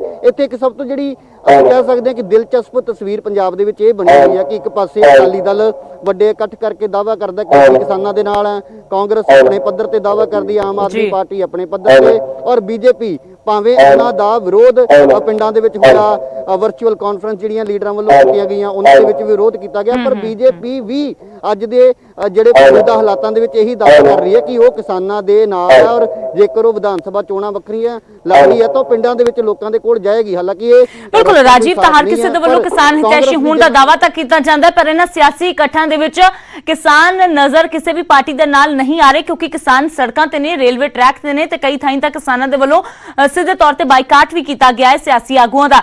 ਸ਼ੁਕਰੀਆ ਰਾਜੀਵ ਫਿਲਹਾਲ ਇਸ ਸਾਰੀ ਜਾਣਕਾਰੀ ਦੇ ਲਈ। ਤਾਂ ਅੱਜ ਅਜਨਾਲਾ ਦੇ ਵਿੱਚ ਜੋ ਇੱਕ ਰੈਲੀ ਹੋਵੇਗੀ, ਇੱਕ ਵੱਡਾ ਪ੍ਰਬੰਧ ਕੀਤਾ ਗਿਆ ਹੈ ਪ੍ਰੋਗਰਾਮ ਦਾ, ਜਿੱਥੇ ਸੁਨੀਲ ਜਾਖੜ ਪਹੁੰਚਣਗੇ ਤੇ ਇੱਥੇ ਪਹੁੰਚ ਕੇ ਜਾਖੜ ਦੇ ਵੱਲੋਂ ਇੱਕ ਵਾਰ ਫਿਰ ਤੋਂ ਖੇਤੀ ਕਾਨੂੰਨਾਂ ਨੂੰ ਲੈ ਕੇ ਸਿੱਧੇ ਤੌਰ ਤੇ ਕੇਂਦਰ ਸਰਕਾਰ ਨੂੰ ਘੇਰਿਆ ਜਾਵੇਗਾ, ਤੇ ਨਾਲ ਹੀ ਨਾਲ ਜੋ ਵਿਰੋਧੀਆਂ ਦੇ ਵੱਲੋਂ ਸਿਆਸਤ ਕੀਤੀ ਜਾ ਰਹੀ ਹੈ ਉਸ ਤੇ ਵੀ ਜਾਖੜ ਦੇ ਵੱਲੋਂ ਜਵਾਬ ਦਿੱਤਾ ਜਾਵੇਗਾ। ਤੇ ਉਧਰ ਅਗਲੀ ਵੱਡੀ ਖਬਰ ਦਾ ਰੁਖ ਕਰਦੇ ਹਾਂ, ਗੱਲ ਕਰਦੇ ਹਾਂ ਜ਼ਹਿਰੀਲੀ ਸ਼ਰਾਬ ਦੀ। ਇਸ ਸ਼ਰਾਬ ਕਾਂਡ ਦੇ ਨਾਲ ਜੁੜੀ ਹੋਈ ਵੱਡੀ ਖਬਰ, 36 ਮੁਲਜ਼ਮਾਂ ਦੇ ਖਿਲਾਫ ਅਦਾਲਤ ਦੇ ਵਿੱਚ ਚਲਾਨ ਪੇਸ਼ ਕੀਤਾ ਗਿਆ ਹੈ। ਜ਼ਹਿਰੀਲੀ ਸ਼ਰਾਬ ਦੇ ਨਾਲ 101 ਲੋਕਾਂ ਦੀ ਮੌਤ ਹੋਈ ਸੀ। ਸ਼ਰਾਬ 'ਚ ਜ਼ਹਿਰੀਲਾ ਕੈਮੀਕਲ ਮਿਲਿਆ ਹੋਇਆ ਸੀ ਤੇ ਐਸਆਈਟੀ ਦੀ ਰਿਪੋਰਟ ਤੋਂ ਬਾਅਦ ਇਸ ਆਧਾਰ ਤੇ ਕੇਸ ਦਰਜ ਹੋਇਆ ਸੀ। ਸਾਰੇ ਮੁਲਜ਼ਮ ਸਿੱਟ ਨੇ ਪਹਿਲਾਂ ਹੀ गिरफ्तार किए ने, तो हुण 36 मुलजमां के खिलाफ अदालत दे विच चलान पेश किया है। ज्यादा जानकारी दे लई सिद्धार्थ अरोड़ा मेरे सहयोगी फोन लाइन ते जुड़े ने। तो सिद्धार्थ, शराब कांड जिसने एकदम तो पंजाब दे विच सियासी पारा भी पूरी तरह पखा दिता सी, इन्नियां जानां इस शराब कांड ने लईआं। फिलहाल 36 लोगों के खिलाफ चलान पेश, होर की कुछ जानकारी? जी बिल्कुल दसना चाहांगे जिहड़ा 101 मौतां जिहड़ियां होईयां सी तरनताਰਨ ਜ਼ਿਲ੍ਹੇ ਵਿੱਚ ਜਿਹੜੀਆਂ ਜ਼ਹਿਰੀਲੀ ਸ਼ਰਾਬ ਮਾਮਲੇ ਦੇ ਵਿੱਚ, ਜਦੋਂ ਜ਼ਹਿਰੀਲੀ ਸ਼ਰਾਬ ਮਾਮਲੇ ਕਾਰਨ ਜਿਹੜਾ ਸੀ ਸਾਰੀਆਂ ਮੌਤਾਂ ਦਾ ਸਿਲਸਿਲਾ ਜਿਹੜਾ ਸ਼ੁਰੂ ਹੋਇਆ ਸੀ। ਉਸ ਤੋਂ ਬਾਅਦ ਜਿਹੜਾ ਪੁਲਿਸ ਨੇ ਜਦੋਂ ਤਹਿ ਤੱਕ ਜਾਣ ਦੀ ਕੋਸ਼ਿਸ਼ ਕੀਤੀ ਤਾਂ ਇਸ ਵਿੱਚ ਟੀਮਾਂ ਵੀ ਜਿਹੜੀਆਂ ਨੇ ਗਠਿਤ ਕੀਤੀਆਂ ਗਈਆਂ ਸੀ ਪੰਜਾਬ ਸਰਕਾਰ ਵੱਲੋਂ ਵੀ। ਉਸ ਮਾਮਲੇ 'ਚ 36 ਲੋਕਾਂ ਨੂੰ ਜਿਹੜਾ ਸੀ ਪੁਲਿਸ ਨੇ ਹਿਰਾਸਤ ਵਿੱਚ ਲਿਆ ਸੀ। ਇਹਨਾਂ ਵਿੱਚ ਯਾਨੀ ਕਿ 3 ਮਹਿਲਾਵਾਂ ਜਿਹੜੀਆਂ ਵੀ ਸ਼ਾਮਲ ਸਨ, ਜਿਹੜੀਆਂ ਜ਼ਹਿਰੀਲੀ ਸ਼ਰਾਬ ਵੇਚਦੀਆਂ ਸਨ। ਉਸ ਨੂੰ ਲੈ ਕੇ ਜਿਹੜਾ ਹੁਣ ਕੱਲ ਜਿਹੜਾ ਤਰਨਤਾਰਨ ਦੀ ਪੁਲਿਸ ਨੇ ਜਿਹੜਾ ਹੈ ਕੋਰਟ ਦੇ ਵਿੱਚ ਜਿਹੜਾ 36 ਲੋਕਾਂ ਦੇ ਖਿਲਾਫ ਜਿਹੜਾ ਹੈ ਚਲਾਨ ਪੇਸ਼ ਕੀਤਾ ਗਿਆ ਤੇ ਚਲਾਨ ਪੇਸ਼ ਕਰਨ ਤੇ ਇਹਨਾਂ ਦੇ ਜਿਹੜੇ ਨੇ ਕੇਸ ਜਿਹੜੇ ਨੇ ਹੱਤਿਆ ਦੱਸਿਆ ਜਾ ਰਹੇ ਨੇ ਕਿ ਦਰਜ ਹੋਏ ਨੇ ਤੇ 36 ਨੂੰ ਜਿਹੜਾ ਪੁਲਿਸ ਨੇ ਗ੍ਰਿਫਤਾਰ ਕਰ ਲਿਆ। ਤੇ ਦੱਸਣਾ ਚਾਹੂੰਗਾ ਕਿ ਇਸ ਦੇ ਵਿੱਚ 33 ਜਿਹੜੇ ਨੇ ਪੁਰਸ਼ ਤੇ 3 ਮਹਿਲਾਵਾਂ ਵੀ ਜਿਹੜੀਆਂ ਨੇ ਇਸ ਜ਼ਹਿਰੀਲੀ ਸ਼ਰਾਬ ਮਾਮਲੇ ਵਿੱਚ ਜਿਹੜੀਆਂ ਨੇ ਆਰੋਪੀ ਜਿਹੜੀ ਨੇ ਸ਼ਾਮਲ ਨੇ। ਬਿਲਕੁਲ ਸਿਧਾਰਥ, ਕਿਉਂਕਿ ਸਿੱਧੇ ਤੌਰ ਤੇ ਮਾਮਲਾ ਜਦੋਂ ਪੱਖਿਆ ਸੀ ਤੇ ਪਿੰਡ ਵਾਲਿਆਂ ਦੇ ਵੱਲੋਂ ਇਹ ਗੱਲ ਕਹੀ ਗਈ ਸੀ ਕਿ ਬਾਹਰੋਂ ਕਿਤੇ ਨਹੀਂ ਬਲਕਿ ਪਿੰਡ ਦੇ ਅੰਦਰ ਹੀ ਇੱਥੇ ਜ਼ਹਿਰੀਲੀ ਸ਼ਰਾਬ ਦਾ ਧੰਦਾ ਧੜੱਲੇ ਦੇ ਨਾਲ ਚੱਲ ਰਿਹਾ ਹੈ। ਤਾਂ ਫਿਲਹਾਲ ਕੋਈ ਨਕੇਲ ਉੱਥੇ ਕੱਸੀ ਗਈ ਹੈ ਜਾਂ ਫਿਰ ਮਾਮਲਾ ਠੰਡਾ ਪੈਣ ਤੋਂ ਬਾਅਦ ਉਸੇ ਤਰੀਕੇ ਨਾਲ ਸਭ ਕੁਝ ਜਾਰੀ ਹੈ? ਗੱਲ ਕਰੀਏ ਤਾਂ ਜਿਹੜੀ ਪੋਸਟਮਾਰਟਮ ਵਿੱਚ ਜਦੋਂ ਖੁਲਾਸਾ ਹੁੰਦਾ ਸੀ ਕਿ ਇਹ ਜਿਹੜੀ ਜ਼ਹਿਰੀਲੀ ਸ਼ਰਾਬ ਸੀ ਇਹ ਸਾਰਾ ਕੈਮੀਕਲ ਜਿਹੜਾ ਸੀ ਬਾਹਰੋਂ ਆ ਕੇ ਜਿਹੜਾ ਸੀ ਇੱਥੇ ਮਿਕਸ ਕੀਤਾ ਗਿਆ ਸੀ। ਹਾਲਾਂਕਿ ਜੇ ਗੱਲ ਕਰੀਏ ਸ਼ਰਾਬ ਦੀ, ਜਿਹੜੀ ਹੈ ਸ਼ਰਾਬ ਨੇ ਜਿਹੜੀ ਹਾਲੇ ਵੀ ਕਈ ਜਗ੍ਹਾ ਜਿਹੜੀ ਹੈ ਬੰਦ ਜ਼ਰੂਰ ਹੈ, ਲੇਕਿਨ ਹੁਣ ਜਿਹੜਾ ਸਿਲਸਿਲਾ ਜਿਹੜਾ ਹੈ ਇਸ ਮਾਮਲੇ ਉੱਪਰ ਜਿਹੜਾ ਹਾਲੇ ਕੱਟਿਆ ਹੋਇਆ ਹੈ, ਕਿਉਂਕਿ ਪਹਿਲਾਂ ਜਿਸ ਮਾਮਲੇ ਵਿੱਚ ਕਾਫੀ ਸਿਆਸਤ ਵੀ ਜਿਹੜੀ ਸੀ ਤੇਜ਼ ਹੋ ਗਈ ਸੀ, ਕਿਉਂਕਿ ਇੱਕਦਮ ਜਿਹੜੀਆਂ ਇੰਨੀਆਂ ਮੌਤਾਂ ਹੋਣਾ ਬਹੁਤ ਜਿਹੜਾ ਵੱਡੇ ਸਵਾਲ ਜਿੰਨੇ ਸੀ ਜਿਹੜੇ ਖੜੇ ਹੁੰਦੇ ਸੀ। जी सिद्धार्थ, शुक्रिया फिलहाल इस सारी जानकारी दे लई। ਤਾਂ 125 ਤੋਂ ਵੱਧ ਜਾਨਾਂ ਲੈਣ ਵਾਲੀ ਜ਼ਹਿਰੀਲੀ ਸ਼ਰਾਬ ਕਾਂਡ ਦੇ ਨਾਲ ਜੁੜੀ ਹੋਈ ਵੱਡੀ ਖਬਰ, 36 ਮੁਲਜ਼ਮਾਂ ਦੇ ਖਿਲਾਫ ਅਦਾਲਤ ਦੇ ਵਿੱਚ ਚਲਾਨ ਪੇਸ਼ ਕੀਤਾ ਗਿਆ ਹੈ। ਦੱਸ ਦਈਏ ਕਿ ਜ਼ਹਿਰੀਲੀ ਸ਼ਰਾਬ ਦੇ ਨਾਲ ਜੋ ਮਾਝਾ ਖੇਤਰ ਹੈ ਉੱਥੇ ਸਭ ਤੋਂ ਜ਼ਿਆਦਾ ਮੌਤਾਂ ਹੋਈਆਂ ਸੀ, ਖਾਸ ਤੌਰ ਤੇ ਤਰਨਤਾਰਨ ਦੇ ਵਿੱਚ। ਤੇ ਗੱਲ ਕਰਦੇ ਹਾਂ ਹੁਣ ਪਟਿਆਲਾ ਦੀ, ਜਿੱਥੇ ਇੱਕ ਮਹਿਲਾ ਦਾ ਹਾਈ ਵੋਲਟੇਜ ਡਰਾਮਾ ਦੇਖਣ ਨੂੰ ਮਿਲਿਆ ਹੈ। ਜੀ ਹਾਂ, ਨਸ਼ੇ 'ਚ ਧੋਤੇ ਇਸ ਮਹਿਲਾ ਦੇ ਵੱਲੋਂ ਜ਼ਬਰਦਸਤ ਹੰਗਾਮਾ ਕੀਤਾ ਗਿਆ ਹੈ। ਆਪਣੀ ਮਾਂ ਦੇ ਨਾਲ ਬਦਸਲੂਕੀ ਕੀਤੀ ਗਈ। ਇਥੋਂ ਤੱਕ ਕਿ ਸਮਝਾਉਣ ਆਏ ਪੁਲਿਸ ਮੁਲਾਜ਼ਮਾਂ ਦੇ ਨਾਲ ਵੀ ਇਸ ਮਹਿਲਾ ਦੇ ਵੱਲੋਂ ਗਾਲੀ ਗਲੋਚ ਕੀਤਾ ਗਿਆ ਹੈ। ਪੁਲਿਸ ਮੁਲਾਜ਼ਮਾਂ ਦਾ ਮੋਬਾਈਲ ਵੀ ਤੋੜ ਦਿੱਤਾ ਹੈ। ਇਸ ਮਹਿਲਾ ਨੇ ਆਪਣੀ ਮਾਂ ਦੇ ਨਾਲ ਧੱਕਾ ਮੁੱਕੀ ਵੀ ਕੀਤੀ। ਮਹਿਲਾ ਦੇ ਹਾਈ ਵੋਲਟੇਜ ਡਰਾਮੇ ਦਾ ਵੀਡੀਓ ਵਾਇਰਲ ਹੋ ਰਿਹਾ ਹੈ। ਤਸਵੀਰਾਂ ਤੁਸੀਂ ਦੇਖ ਸਕਦੇ ਹੋ। ਨਸ਼ੇ 'ਚ ਧੋਤੇ ਮਹਿਲਾ ਕਿਸੇ ਦੇ ਵੀ ਹੱਥ ਨਹੀਂ ਆ ਰਹੀ, ਕਿਸੇ ਦੇ ਕੋਲੋਂ ਵੀ ਕਾਬੂ ਨਹੀਂ ਆ ਰਹੀ। ਪੁਲਿਸ ਵਾਲਿਆਂ ਦੇ ਨਾਲ ਮੰਦੀ ਸ਼ਬਦਾਵਲੀ ਦਾ ਇਸਤੇਮਾਲ ਕਰ ਰਹੀ ਹੈ। ਆਪਣੀ ਮਾਂ ਦੇ ਨਾਲ ਬਦਸਲੂਕੀ ਕਰ ਰਹੀ ਹੈ। ਪੁਲਿਸ ਦੇ ਵੱਲੋਂ ਫਿਲਹਾਲ ਮਹਿਲਾ ਦੇ ਖਿਲਾਫ ਮਾਮਲਾ ਦਰਜ ਕਰਕੇ ਜਾਂਚ ਸ਼ੁਰੂ ਕਰ ਦਿੱਤੀ ਗਈ ਹੈ, ਕਿਉਂਕਿ ਡਿਊਟੀ ਤੇ ਤੈਨਾਤ ਅਧਿਕਾਰੀਆਂ ਦੇ ਨਾਲ ਇਸ ਦੇ ਵੱਲੋਂ ਬਦਸਲੂਕੀ ਕੀਤੀ ਗਈ ਹੈ। मनोज शर्मा मेरे सहयोगी ज्यादा जानकारी लिए जुड़े ने। तो मनोज, हाई वोल्टेज ड्रामा अद्धी रात किया गया है। इस महिला के वालों ना पुलिस वालियां दा कोई खौफ, ना अपनी मां दा कोई ध्यान। फिलहाल की कुछ कार्रवाई हुई है? अमृत मैं दस दिया कि पुलिस ने इस मामले कल कार्रवाई की गल कही सी, पर हुण जिहड़ी जानकारी मिली है वो ये है कि पुलिस इस मामले के उपर अगे कार्रवाई करना नहीं चाहती, जिहड़ी हुण तक सानूं जानकारी नहीं मिली है। क्योंकि पुलिस अधिकारियों का मुलाजमां का यही पक्ष है कि जिस के खिलाफ कार्रवाई की जगह से इस गल समझौता या इसनूं समझाउण दी गल करदे कि इसनूं सबक मिल सके। ते इस औरत दे वल्लों भी माफी मंगण दी गल कीती गई है लिखती रूप दे विच। तां जिहड़ा मामला हैगा पुलिस दे वल्लों फिलहाल इस पर कार्रवाई रोक दी गई है, पर पुलिस ने साफ कर दिता कि साडा काम कार्रवाई माड़े अंसरां दे खिलाफ करन दा हुंदा, पर जे कोई बंदा मान लेता है तो पुलिस के अगे कार्रवाई नहीं करेगी। क्योंकि जो मामला है पुलिस का सीगा, पुलिस मुलाजमां दे नाल बदसलूकी की गई सी। अपनी दरियादिली दिखाते हुए फिलहाल जी गल है पुलिस अधिकारी यही कहते हैं कि शुक्रिया फिलहाल इस तमाम जानकारी दे लई। तां महिला दे वल्लों पुलिस तो माफी मंग लई गई लिखती रूप दे विच, जिस लई पुलिस ने भी हुण समझौता कर लिया है। दस दईए कि पुलिस दे नाल बदसलूकी इस महिला दे वल्लों कीती गई ते रात हाई वोल्टेज ड्रामा कीता गया। क्या तू वर्दी वाला तू वर्दी वाला तू एक मिनट जी पर्चा करावांगे जी। चूड़ियां वालियां दिया बना दे फड़ी मेरी फड़ लो तेरी फट के नु कर ਤੇ ਗੱਲ ਕਰਦੇ ਹਾਂ ਹਰਿਆਣਾ ਦੇ ਬੱਲਭਗੜ੍ਹ ਦੀ, ਜਿੱਥੇ ਉਸ ਵੇਲੇ ਸਨਸਨੀ ਫੈਲ ਗਈ ਜਦੋਂ ਸ਼ਰੇਆਮ ਦਿਨੇ ਦਿਹਾੜੇ ਇੱਕ ਕੁੜੀ ਦਾ ਗੋਲੀਆਂ ਮਾਰ ਕੇ ਕਤਲ ਕਰ ਦਿੱਤਾ ਗਿਆ। ਕਾਲਜ ਤੋਂ ਪੇਪਰ ਦੇ ਕੇ ਬਾਹਰ ਆਈ ਕੁੜੀ ਨੂੰ ਕਿਉਂ ਨਸੀਬ ਹੋਈ ਮੌਤ, ਕੀ ਹੈ ਪੂਰਾ ਮਾਮਲਾ, ਦੇਖੋ ਇਸ ਰਿਪੋਰਟ ਦੇ ਰਾਹੀਂ। ਲੰਬੇ ਸਮੇਂ ਬਾਅਦ ਕਾਲਜ ਚੱਲੀ ਆ, ਵਧੀਆ ਪੇਪਰ ਦੇ ਕੇ ਆਵੀਂ ਤੇ ਫਿਰ ਅਗਲੇ ਪੇਪਰਾਂ ਦੀ ਤਿਆਰੀ ਕਰੀ। ਇਹ ਬੋਲ ਉਸ ਮਾਂ-ਬਾਪ ਦੇ ਹੋਣਗੇ ਜਿਨ੍ਹਾਂ ਦੀ ਧੀ ਕਈ ਮਹੀਨਿਆਂ ਬਾਅਦ ਕਾਲਜ ਚੱਲੀ ਸੀ। ਧੀ ਕਾਲਜ ਵੀ ਗਈ, ਪੇਪਰ ਵੀ ਦਿੱਤਾ, ਪਰ ਉਸ ਤੋਂ ਬਾਅਦ ਜੋ ਹੋਇਆ ਉਹ ਕਿਸੇ ਨੇ ਸ਼ਾਇਦ ਸੁਪਨੇ 'ਚ ਵੀ ਨਹੀਂ ਸੋਚਿਆ ਹੋਣਾ। ਤਸਵੀਰਾਂ ਰਾਹੀਂ ਤੁਹਾਨੂੰ ਪੂਰਾ ਮਾਮਲਾ ਸਮਝਾਉਂਦੇ ਹਾਂ। ਕੁੜੀ ਪੇਪਰ ਦੇ ਕੇ ਆਪਣੀਆਂ ਸਹੇਲੀਆਂ ਨਾਲ ਬਾਹਰ ਨਿਕਲਦੀ ਹੈ। ਬਾਹਰ ਗੱਡੀ 'ਚ ਦੋ ਨੌਜਵਾਨ ਸਵਾਰ ਹੁੰਦੇ ਨੇ, ਜਿਨ੍ਹਾਂ 'ਚੋਂ ਇੱਕ ਬਾਹਰ ਆਉਂਦਾ ਹੈ, ਲੜਕੀ ਨੂੰ ਜ਼ਬਰਨ ਗੱਡੀ 'ਚ ਬਿਠਾਉਣ ਦੀ ਕੋਸ਼ਿਸ਼ ਕਰਦਾ ਹੈ। सीसीटीवी तस्वीरां दे विच तुसी देख सकते हो, कुड़ी मना करदी है, कदे इधर जांदी है कदे उधर जांदी है, अपनी सहेली पिछे भी लुकदी है, विरोध भी करदी है। कुछ मिनटां तक जद्दोजहद हुंदी है, पर बौखलाए नौजवान दी जदों कोई पेश नहीं चलती तां सरफरा गोली चलाउंदा है ते लड़की दा कतल करके फरार हो जाता है। इस घटना तो बाद सारे सन्न रह जाते हैं, इलाके च फैल जाती है ते सनसनी। पीड़ित परिवार सड़कों ते उतरता है, अपनी धी लई इंसाफ की मांग करता है।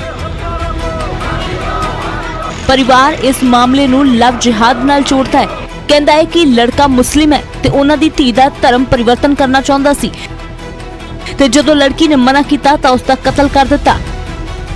हालांकि पुलिस ने कुछ ही घंटियां च दोवां दोषियां नूं गिरफ्तार कर लिया है। पेपर दे के आई थी जी लड़की, और उसको गाड़ी में खींच के जबरदस्ती गाड़ी में बिठा रहे थे भी खींच के, जब नहीं बैठी तो गोली मार दी उसको। मुस्लिम बनने के लिए दबाव दे रहा था लड़की पे बार बार, मुस्लिम बन जा। जब मुस्लिम बनने से मना कर दिया, 3 साल पहले उसने वारदात करी, हमने पंच फैसला कर लिया था उसमें अपने आप। उसके बाद अब ये मामला खत्म था, ये लड़का फिर लड़की को फोन किया, उसने फोन करके बोली सीधी क्या नाम है, मुसलमान बन जा हम शादी कर देंगे, मुसलमान बन जा हम शादी कर लेंगे। उसने लड़की ने मना कर दिया तो अपहरण की कोशिश कोशिश कर दी और अपहरण की कोशिश में नाकाम रहने पर गोली मार कर हत्या कर दी। उधर इस पूरे मामले ते कॉलेज दे विद्यार्थी भी सड़कों ते उतरे, धरना दिता, पुलिस दे खिलाफ, सरकार दे खिलाफ नारेबाजी की। लड़कियां ने अपनी सुरक्षा का मुद्दा भी चुकिया। पुलिस दे नाल इन्हां विद्यार्थियों की झड़प भी हुई। उधर पुलिस ने कहा कि मामले की गंभीरता नूं देखदिआं तुरंत उन्हां अपणीआं टीमां वख-वख थावां ते भेजियां ते नूं तो दोवां मुलजमां नूं गिरफ्तार कर लिया ते अगे दी कार्रवाई शुरू कर दित्ती है। तासिफ अते रेहान यही वो दोवें मुलजम सी। अग्रवाल कॉलेज बल्लभगढ़ में है, वहाँ से बीकॉम की एक छात्रा है सुश्री, अब तो स्वर्गीय निकिता तोमर जी हैं, तो वो अपना परीक्षा देके बाहर निकल रही थी तो दो युवक कार पर आए, उन्हें कार में डालने की कोशिश करी, अपहरण करने की कोशिश की, उन्होंने विरोध किया उसका, इतने पर उनको गोली मार दी गई। तो तफ्तीश के दौरान जो मारने वाले युवक हैं, एक तौसीफ है जो सोना गुड़गांव का रहने वाला है, दूसरा रेहान है जो कि नूह का रहने वाला। गौरतलब है कि कुछ साल पहला भी लड़की नूं किडनैप किया गया सी, जिस मगरों परिवार ने पुलिस तक पहुंच भी की, पर पुलिस ने दोवां धिरां दे विचाले समझौता करवा दिता। सवाल हुण ये भी उठ रहे ने कि जेकर उस वेले ही पुलिस इस सिरफिरे दे खिलाफ कड़ी कार्रवाई करदी तां अज शायद इस परिवार नूं अपनी धी ना गवाउणी पैंदी। सवाल ये भी खड़े हो रहे ने कि दिने दहाड़े कुड़ियां सुरक्षित नहीं ने, कि बदमाशां नूं किसे दा खौफ नहीं है, कि विआह लई मना करन दी कीमत कुड़ी नूं अपनी जान दे के चुकानी पवेगी। तां हरियाणा दी सरकार बेशक दावे तां करदी है बेटी बचाओ बेटी पढ़ाओ दे, पर सरकार नूं ध्यान देण दी लोड़ है कि बेटियां नूं कित्थों बचाउणा है ते किस तरह सुरक्षित करना है। फिलहाल देखना होगा इन्हां दोषियों नूं कितनी जल्दी ते कितनी सजा दी जाती है तां जो बाकियां दे लई भी एक मिसाल कायम हो सके। बल्लभगढ़ तो दीपक कुमार, न्यूज़ 18। ਤਾਂ ਬਲਬਗੜ੍ਹ ਦੇ ਵਿੱਚ ਹੋਈ ਇਸ ਘਟਨਾ ਤੋਂ ਬਾਅਦ ਗੁੱਸਾ ਸਿਰਫ ਹਰਿਆਣੇ ਦੇ ਵਿੱਚ ਨਹੀਂ ਬਲਕਿ ਦੇਸ਼ ਭਰ ਦੇ ਵਿੱਚ ਗੁੱਸਾ ਹੈ ਕਿ ਆਖਿਰਕਾਰ ਕਾਲਜ ਦੇ ਬਾਹਰ ਵਿਦਿਆਰਥਣਾਂ ਸੁਰੱਖਿਅਤ ਨਹੀਂ ਨੇ। ਇਸ ਘਟਨਾ ਤੋਂ ਬਾਅਦ ਕਾਨੂੰਨ ਵਿਵਸਥਾ ਤੇ ਵੀ ਸਵਾਲ ਖੜੇ ਹੋ ਰਹੇ ਨੇ ਤੇ ਨਾਲ ਹੀ ਨਾਲ ਹਰਿਆਣਾ ਸਰਕਾਰ ਵੀ ਸਵਾਲਾਂ ਦੇ ਕਟਾਰੇ ਦੇ ਵਿੱਚ ਹੈ। दीपक कुमार मेरे सहयोगी ज्यादा जानकारी लिए जुड़े ने। तो दीपक, फिलहाल किस तरह की स्थिति है, क्योंकि कल देर शाम अंतिम संस्कार कर दिया गया, लेकिन उससे पहले जो हंगामा देखने को मिला सिर्फ परिवार की ओर से ही नहीं बल्कि जो छात्र हैं वो भी सड़कों पर उतरे, तो फिलहाल क्या स्थिति है? देखिए, फिलहाल की अगर मैं बात करूं तो फिलहाल केंद्रीय मंत्री कृष्णपाल गुर्जर अब से कुछ देर पहले पीड़ित परिवार से मिलने पहुंचे हैं। पीड़ित परिवार को ये भरोसा दिया है कि पूरी तरह से सरकार उनके साथ है और किसी भी तरह से ये कोशिश की जाएगी कि जो आरोपी हैं उन्हें कठोर से कठोर सजा मिले।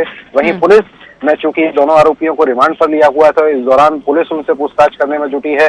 कोशिश सबकी ये है, पुलिस प्रशासन की कोशिश है वो ये है कि ये जो मुहिम है, ये जो निकिता की हत्या के बाद जो इंसाफ की मुहिम उठी है, इंसाफ की आवाज जो उठी है, इसको किसी तरह से सिरे पर पहुंचाया जाए और आरोपियों को ऐसा दंड मिले जिससे कि आने वाला जो कोई भी स्थिति रहे तो वो लोग याद रखें इस बात को कि बहुत कठोर सजा इसकी मिल सकती है। तो पुलिस की कोशिश ये है और वहीं निकिता के घर पर लोगों का पहुंचना लगातार जारी है। इसके अलावा जगह जगह शहर में अगर मैं बात करूं तो लोगों के मन में सिर्फ एक ही डर है, जैसा कि आपने कहा कि केवल फरीदाबाद में नहीं, केवल बल्लभगढ़ में नहीं, देश प्रदेश पूरी जगह सब जगह सिर्फ लोगों को एक चिंता है कि आखिर उनके अपने सुरक्षित होंगे क्यों, कैसे सुरक्षित होंगे, घर से निकलेंगे, घर वापस आएंगे कि नहीं आएंगे। क्योंकि इस तस्वीर में जैसा कि हमने देखा कि लड़की एग्जाम देने के लिए कॉलेज में गई, एक सिलसिला आता है गाड़ी क्या फिलहाल लड़के के परिवार की ओर से कुछ कहा गया है? क्योंकि पिछली बार ये कहा जा रहा है कि उन्होंने माफी मांग ली, पुलिस ने भी समझौता करा दिया, तो ये भी सवाल है कि अगर पिछली बार ही कोई सख्त कार्रवाई की होती तो शायद आज ये दिन ना देखना पड़ता।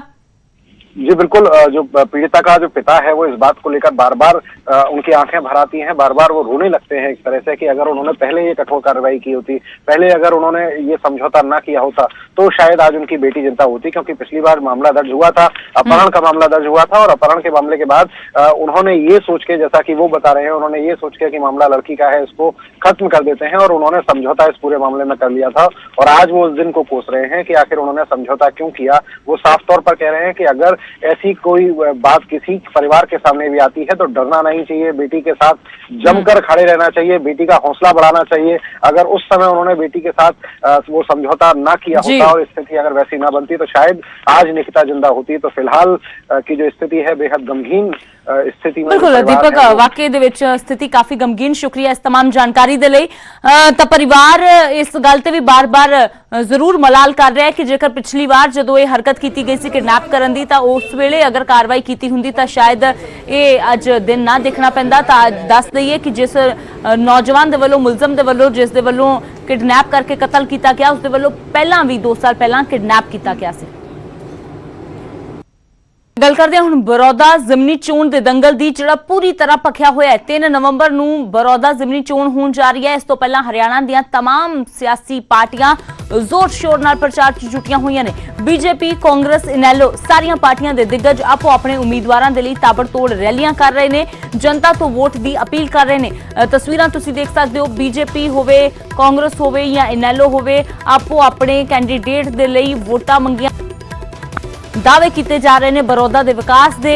बीजेपी दे वल्लों तमाम दिग्गज जिहड़े ने वो सियासी रण दे विच उतारे गए ने, मैदान दे विच उतारे गए ने। ते नाल ही जेजेपी भी योगेश्वर दत्त जो बीजेपी के उम्मीदवार ने उन्हां दे लई चोण प्रचार करती हुई नजर आ रही है। तो 3 तरीक नूं जिहड़ी वोटिंग होवेगी, कुछ ही दिनों का समा रह गया है, इसलिए हर पार्टी के वल्लों पूरा अड्डी चोटी का जोर लगाया जा रहा है।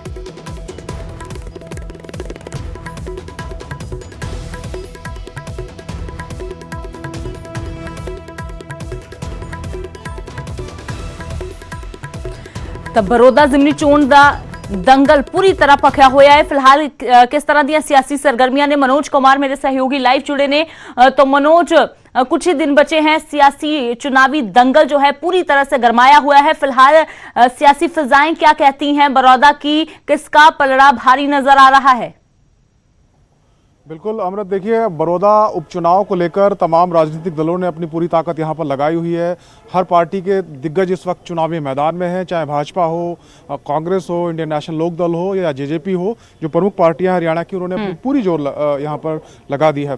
और बड़ौदा की बात करें तो लगातार चुनावों को लेकर चर्चा हो रही है, चौपालों पर, हुक्के पर चर्चा हो रही है। इस वक्त हम एक आदर्श नगर जगह है वहाँ पर हैं और आप देखेंगे कि यहाँ तमाम जो स्थानीय लोग हैं, मतदाता हैं, वो भी हैं। और चुनावी चर्चा हो रही है कि किस तरीके से इस बार उपचुनाव का जो परिणाम रहने वाला है या क्या मुद्दे हैं, क्या समस्याएं हैं, इन पर डिस्कशन होता रहता है। और हम बात करेंगे, कुछ बुजुर्ग भी हैं यहाँ पर, उनसे कि किस प्रकार से वो चुनाव को देखते हैं। सर ये बताइए कि बड़ौदा उपचुनाव को लेकर क्या आप सोच रहे हैं, किस प्रकार से माहौल है यहाँ? ठीक माहौल लग गया अपने कौन जीतेगा इस बार? लोकदल का। लोकदल। दादा बताओ। हाँ जी, ये पिछले से बढ़ोतरी है, अच्छा सुझाव है। किसकी बढ़ोतरी है? लोकदल की। देखिए ये हरियाणा का पारंपरिक हुक्का है अमृत, जहां ऐसी तमाम चौपालों पर आपको इस प्रकार के हुक्के मिलेंगे और इस प्रकार के बुजुर्ग स्थानीय लोग मिलेंगे जो अक्सर इस तरह की चुनावी चर्चाएं करते हैं। कुछ युवा हैं, उनसे बात करेंगे जी। पहले ये बताइए कि बड़ौदा की हल्के की जनता क्या चाहती है, किस आधार पर वोट करेगी इस बार? बड़ौदा जनता यहाँ से पहले भी लोकदल गढ़ रहा है, दोबारा लोकदल गढ़ होगा। एक तरफा यहाँ INLD की लहर चली हुई है, जैसे हम प्रकाश अरोड़ा एंट्री करिए, सब इलेक्शन से बाहर हो चुके हैं। यहाँ सिर्फ एक लोकदल का इलेक्शन चल रहा है। कांग्रेस बीजेपी दूसरी तीसरी लड़ाई लड़ रही है, पहले नंबर लोकदल है। लेकिन पिछली 3 बार की बात करें तो यहाँ कांग्रेस जीतती आई है, फिर भी आपको इतनी उम्मीद क्यों है कि यहाँ से, जैसे इन्होंने कहा कि इनेलो जीतेगी, बीजेपी और कांग्रेस के क्या चांसेस दिखते हैं? देखिए बीजेपी और कांग्रेस ने यहाँ किया क्या है, पहले जब चौटाला साहब की सरकार थी तो यहाँ पे शुगर मिल है, मंडी है, सब्जी मंडी है, जितने भी काम है, रजवाए हैं, सड़कें हैं, चौटाला साहब ने अपने शासनकाल में बड़े काम करवाए थे। लोग आज भी याद करते हैं उन कामों को, इसलिए आज बीजेपी और कांग्रेस का यहाँ पे कोई नाम नहीं है। भूपेंद्र सिंह हुड्डा कहते हैं तो मेरा गढ़ है, लगातार 3 बार वो चुनाव जीते हैं। गढ़ कुकर है भाई, गढ़ किसने क्या करे है, गढ़ तो चौटाला गए है, तो सबसे ज्यादा यहाँ चौटाला का उम्मीदवार। देखिए बड़ौदा उपचुनाव की बात करें तो यहाँ ज्यादातर इंडियन नेशनल लोकदल या कांग्रेस, 2 ही दल जीते हैं। बीजेपी का खाता आज तक यहाँ खुला नहीं है। जी आप बताएं क्या कहना चाहेंगे, क्या इश्यूज मुद्दे यहाँ के लोग चाहते क्या है? इनेलो की लहर है, यहाँ के लोग इनेलो को ही चाहते हैं और इससे ज्यादा कोई इस हल्के का विकास कर भी नहीं सकता।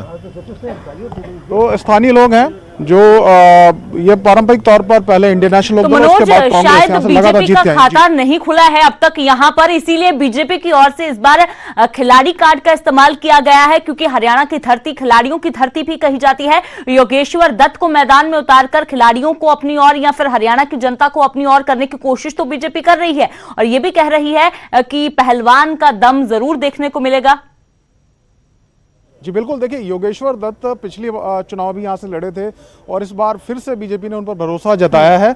योगेश्वर दत्त को ही उन्होंने टिकट दिया है। योगेश्वर दत्त पिछला चुनाव करीब 4000 वोटों से हारे थे, तो बीजेपी को शायद उम्मीद है कि पहली बार यहाँ से कमल खिल सकता है, लेकिन उनको कड़ी टक्कर चाहे कांग्रेस हो या इंडियन नेशनल लोकदल हो उनसे मिल रही है। और इनेलो की अगर हम बात कर लें, जैसे यहाँ कुछ लोग कह भी रहे थे, इंडियन नेशनल लोकदल से टूटकर जो पार्टी बनी जेजेपी, उसने यहाँ से करीब 32,000 वोट पिछली बार लिए थे।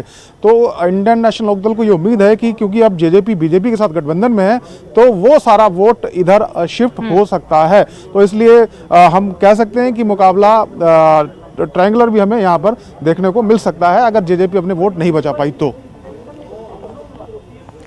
जी मनोज, शुक्रिया फिलहाल इस तमाम जानकारी के लिए।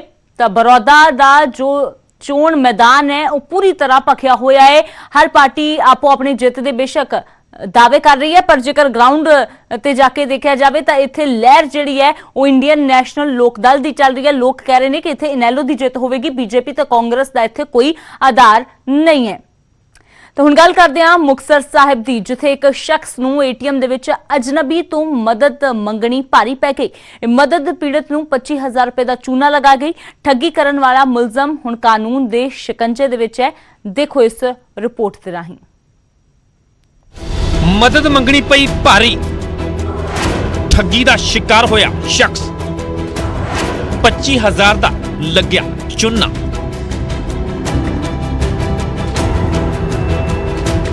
ਕੀ ਤੁਸੀਂ ਅਜਨਬੀਆਂ ਤੇ ਭਰੋਸਾ ਕਰਦੇ ਹੋ? ਜੇ ਹਾਂ ਤਾਂ ਸੰਭਲ ਜਾਓ।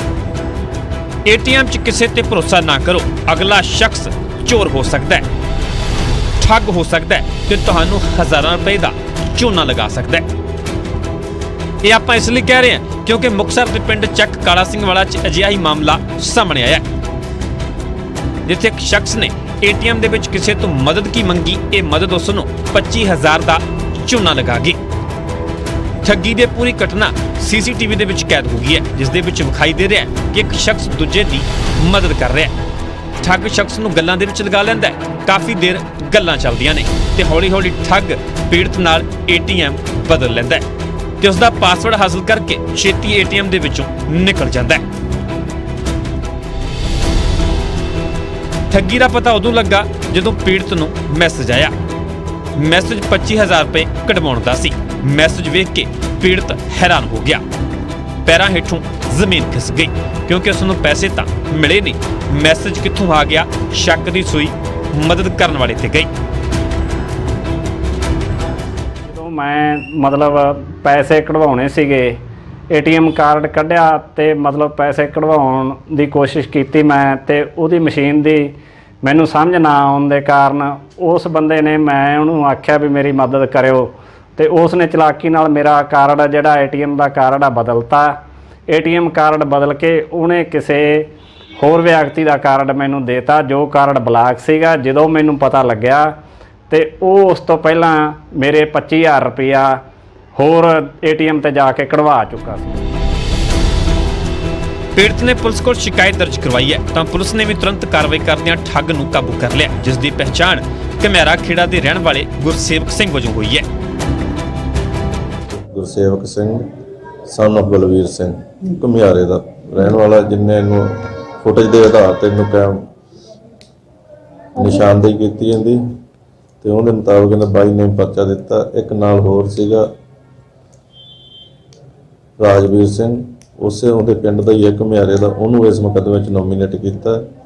ਜਿਹੜਾ ਕਿ ਗੁਰਸੇਵਕ ਸਿੰਘ ਅਰੈਸਟ ਹੈਗਾ, ਦੂਜੇ ਨੂੰ ਅਰੈਸਟ ਕਰਨਾ ਜੇਗਾ। ਖੈਰ ਮੁਲਜ਼ਮ ਹੁਣ ਪੁਲਿਸ ਦੀ ਗ੍ਰਿਫਤ ਵਿੱਚ ਹੈ, ਪਰ ਠੱਗੀ ਦਾ ਇਹ ਮਾਮਲਾ ਉਹਨਾਂ ਲੋਕਾਂ ਦੇ ਲਈ ਸਬਕ ਹੈ ਜੋ ਏਟੀਐਮ ਦੇ ਵਿੱਚ ਕਿਸੇ ਦੀ ਮਦਦ ਲੈਂਦੇ ਨੇ ਤੇ ਉਸ ਦੇ ਨਾਲ ਆਪਣਾ ਪਾਸਵਰਡ ਤੱਕ ਸ਼ੇਅਰ ਕਰ ਲੈਂਦੇ ਨੇ। ਮੁਕਤਸਰ ਤੋਂ ਅਸ਼ਫਾਕ ਟੁੱਡੀ, ਨਿਊਜ਼ 18 ਪੰਜਾਬ। ਤੇ ਗੱਲ ਕਰਦੇ ਹਾਂ ਹੁਣ ਜਲੰਧਰ ਦੀ, ਜਿੱਥੇ ਕੈਨਾਰੀ ਨੇ ਆਪਣੇ ਹੀ ਭਰਾ ਉੱਤੇ ਪ੍ਰਾਪਰਟੀ ਧੋਖੇ ਨਾਲ ਖੁਦ ਦੇ ਨਾਮਕਰਨ ਦੇ ਇਲਜ਼ਾਮ ਲਗਾਏ ਨੇ ਤਾਂ ਦੂਜੇ ਭਰਾ ਨੇ ਕਾਨੂੰਨੀ ਪ੍ਰਕਿਰਿਆ ਦਾ ਹਵਾਲਾ ਦਿੰਦਿਆਂ ਖੁਦ ਉਤੇ ਲੱਗੇ ਇਲਜ਼ਾਮਾਂ ਨੂੰ ਖਾਰਜ ਕੀਤਾ ਹੈ। ਇਸ ਰਿਪੋਰਟ ਦੇ ਰਾਹੀਂ ਦੇਖੋ ਪੂਰਾ ਮਾਮਲਾ।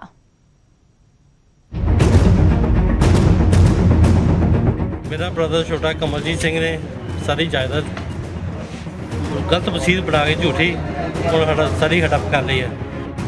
ਪੰਜਾਬ ਦੇ ਦੁਆਬੇ ਇਲਾਕੇ ਨੂੰ NRI ਲੋਕਾਂ ਦਾ ਗੜ ਕਿਹਾ ਜਾਂਦਾ ਹੈ। ਵੱਡੀ ਗਿਣਤੀ ਵਿੱਚ ਇੱਥੋਂ ਦੇ ਲੋਕ ਵਿਦੇਸ਼ੀ ਧਰਤੀ ਤੇ ਜਾ ਵਸੇ ਨੇ, ਪਰ ਜਲੰਧਰ ਦੇ ਇੱਕ NRI ਇੰਦਰਜੀਤ ਸਿੰਘ ਨੇ ਆਪਣੀ ਜ਼ਮੀਨ ਹੜੱਪਣ ਦੇ ਇਲਜ਼ਾਮ ਲਾਏ ਨੇ ਅਤੇ ਉਹ ਵੀ ਆਪਣੇ ਸਕੇ ਭਰਾ ਤੇ। ਇੰਦਰਜੀਤ ਸਿੰਘ ਦੇ ਮੁਤਾਬਕ ਉਹ ਪਿਛਲੇ 30 ਸਾਲ ਤੋਂ ਅਮਰੀਕਾ ਦੇ ਵਿੱਚ ਰਹਿ ਰਿਹਾ ਹੈ। ਉਸ ਦੇ ਪਿੱਛੋਂ ਉਸ ਦੇ ਭਰਾ ਨੇ ਪਿਤਾ ਦੀ ਜਾਲੀ ਵਸੀਅਤ ਤਿਆਰ ਕਰਵਾ ਕੇ 25 ਕਰੋੜ ਰੁਪਏ ਦੀ ਪ੍ਰਾਪਰਟੀ ਖੁਦ ਦੇ ਨਾਂ ਤੇ ਕਰਵਾ ਲਈ। मेरा ब्रदर छोटा कमलजीत सिंह ने सारी जायदाद गलत वसीयत बना के झूठी और सारी हड़प कर ली है। ਜਿਹੜੀ ਕਿ ਵਸੀਅਤ ਹੁਣ 4 ਦਿਨ ਪਹਿਲਾਂ ਮੇਰੇ ਫਾਦਰ ਦੀ ਡੈਥ ਤੋਂ ਪਹਿਲਾਂ 4 ਦਿਨ ਬਣਾ ਕੇ ਤੇ 2013 ਦੇ ਵਿੱਚ ਕੀਤੀ, ਜਿਹੜੀ ਜਦੋਂ ਕਿ ਵਸੀਅਤ 2001 ਦੇ ਵਿੱਚ ਹੁਣ ਤਿਆਰ ਕੀਤੀ।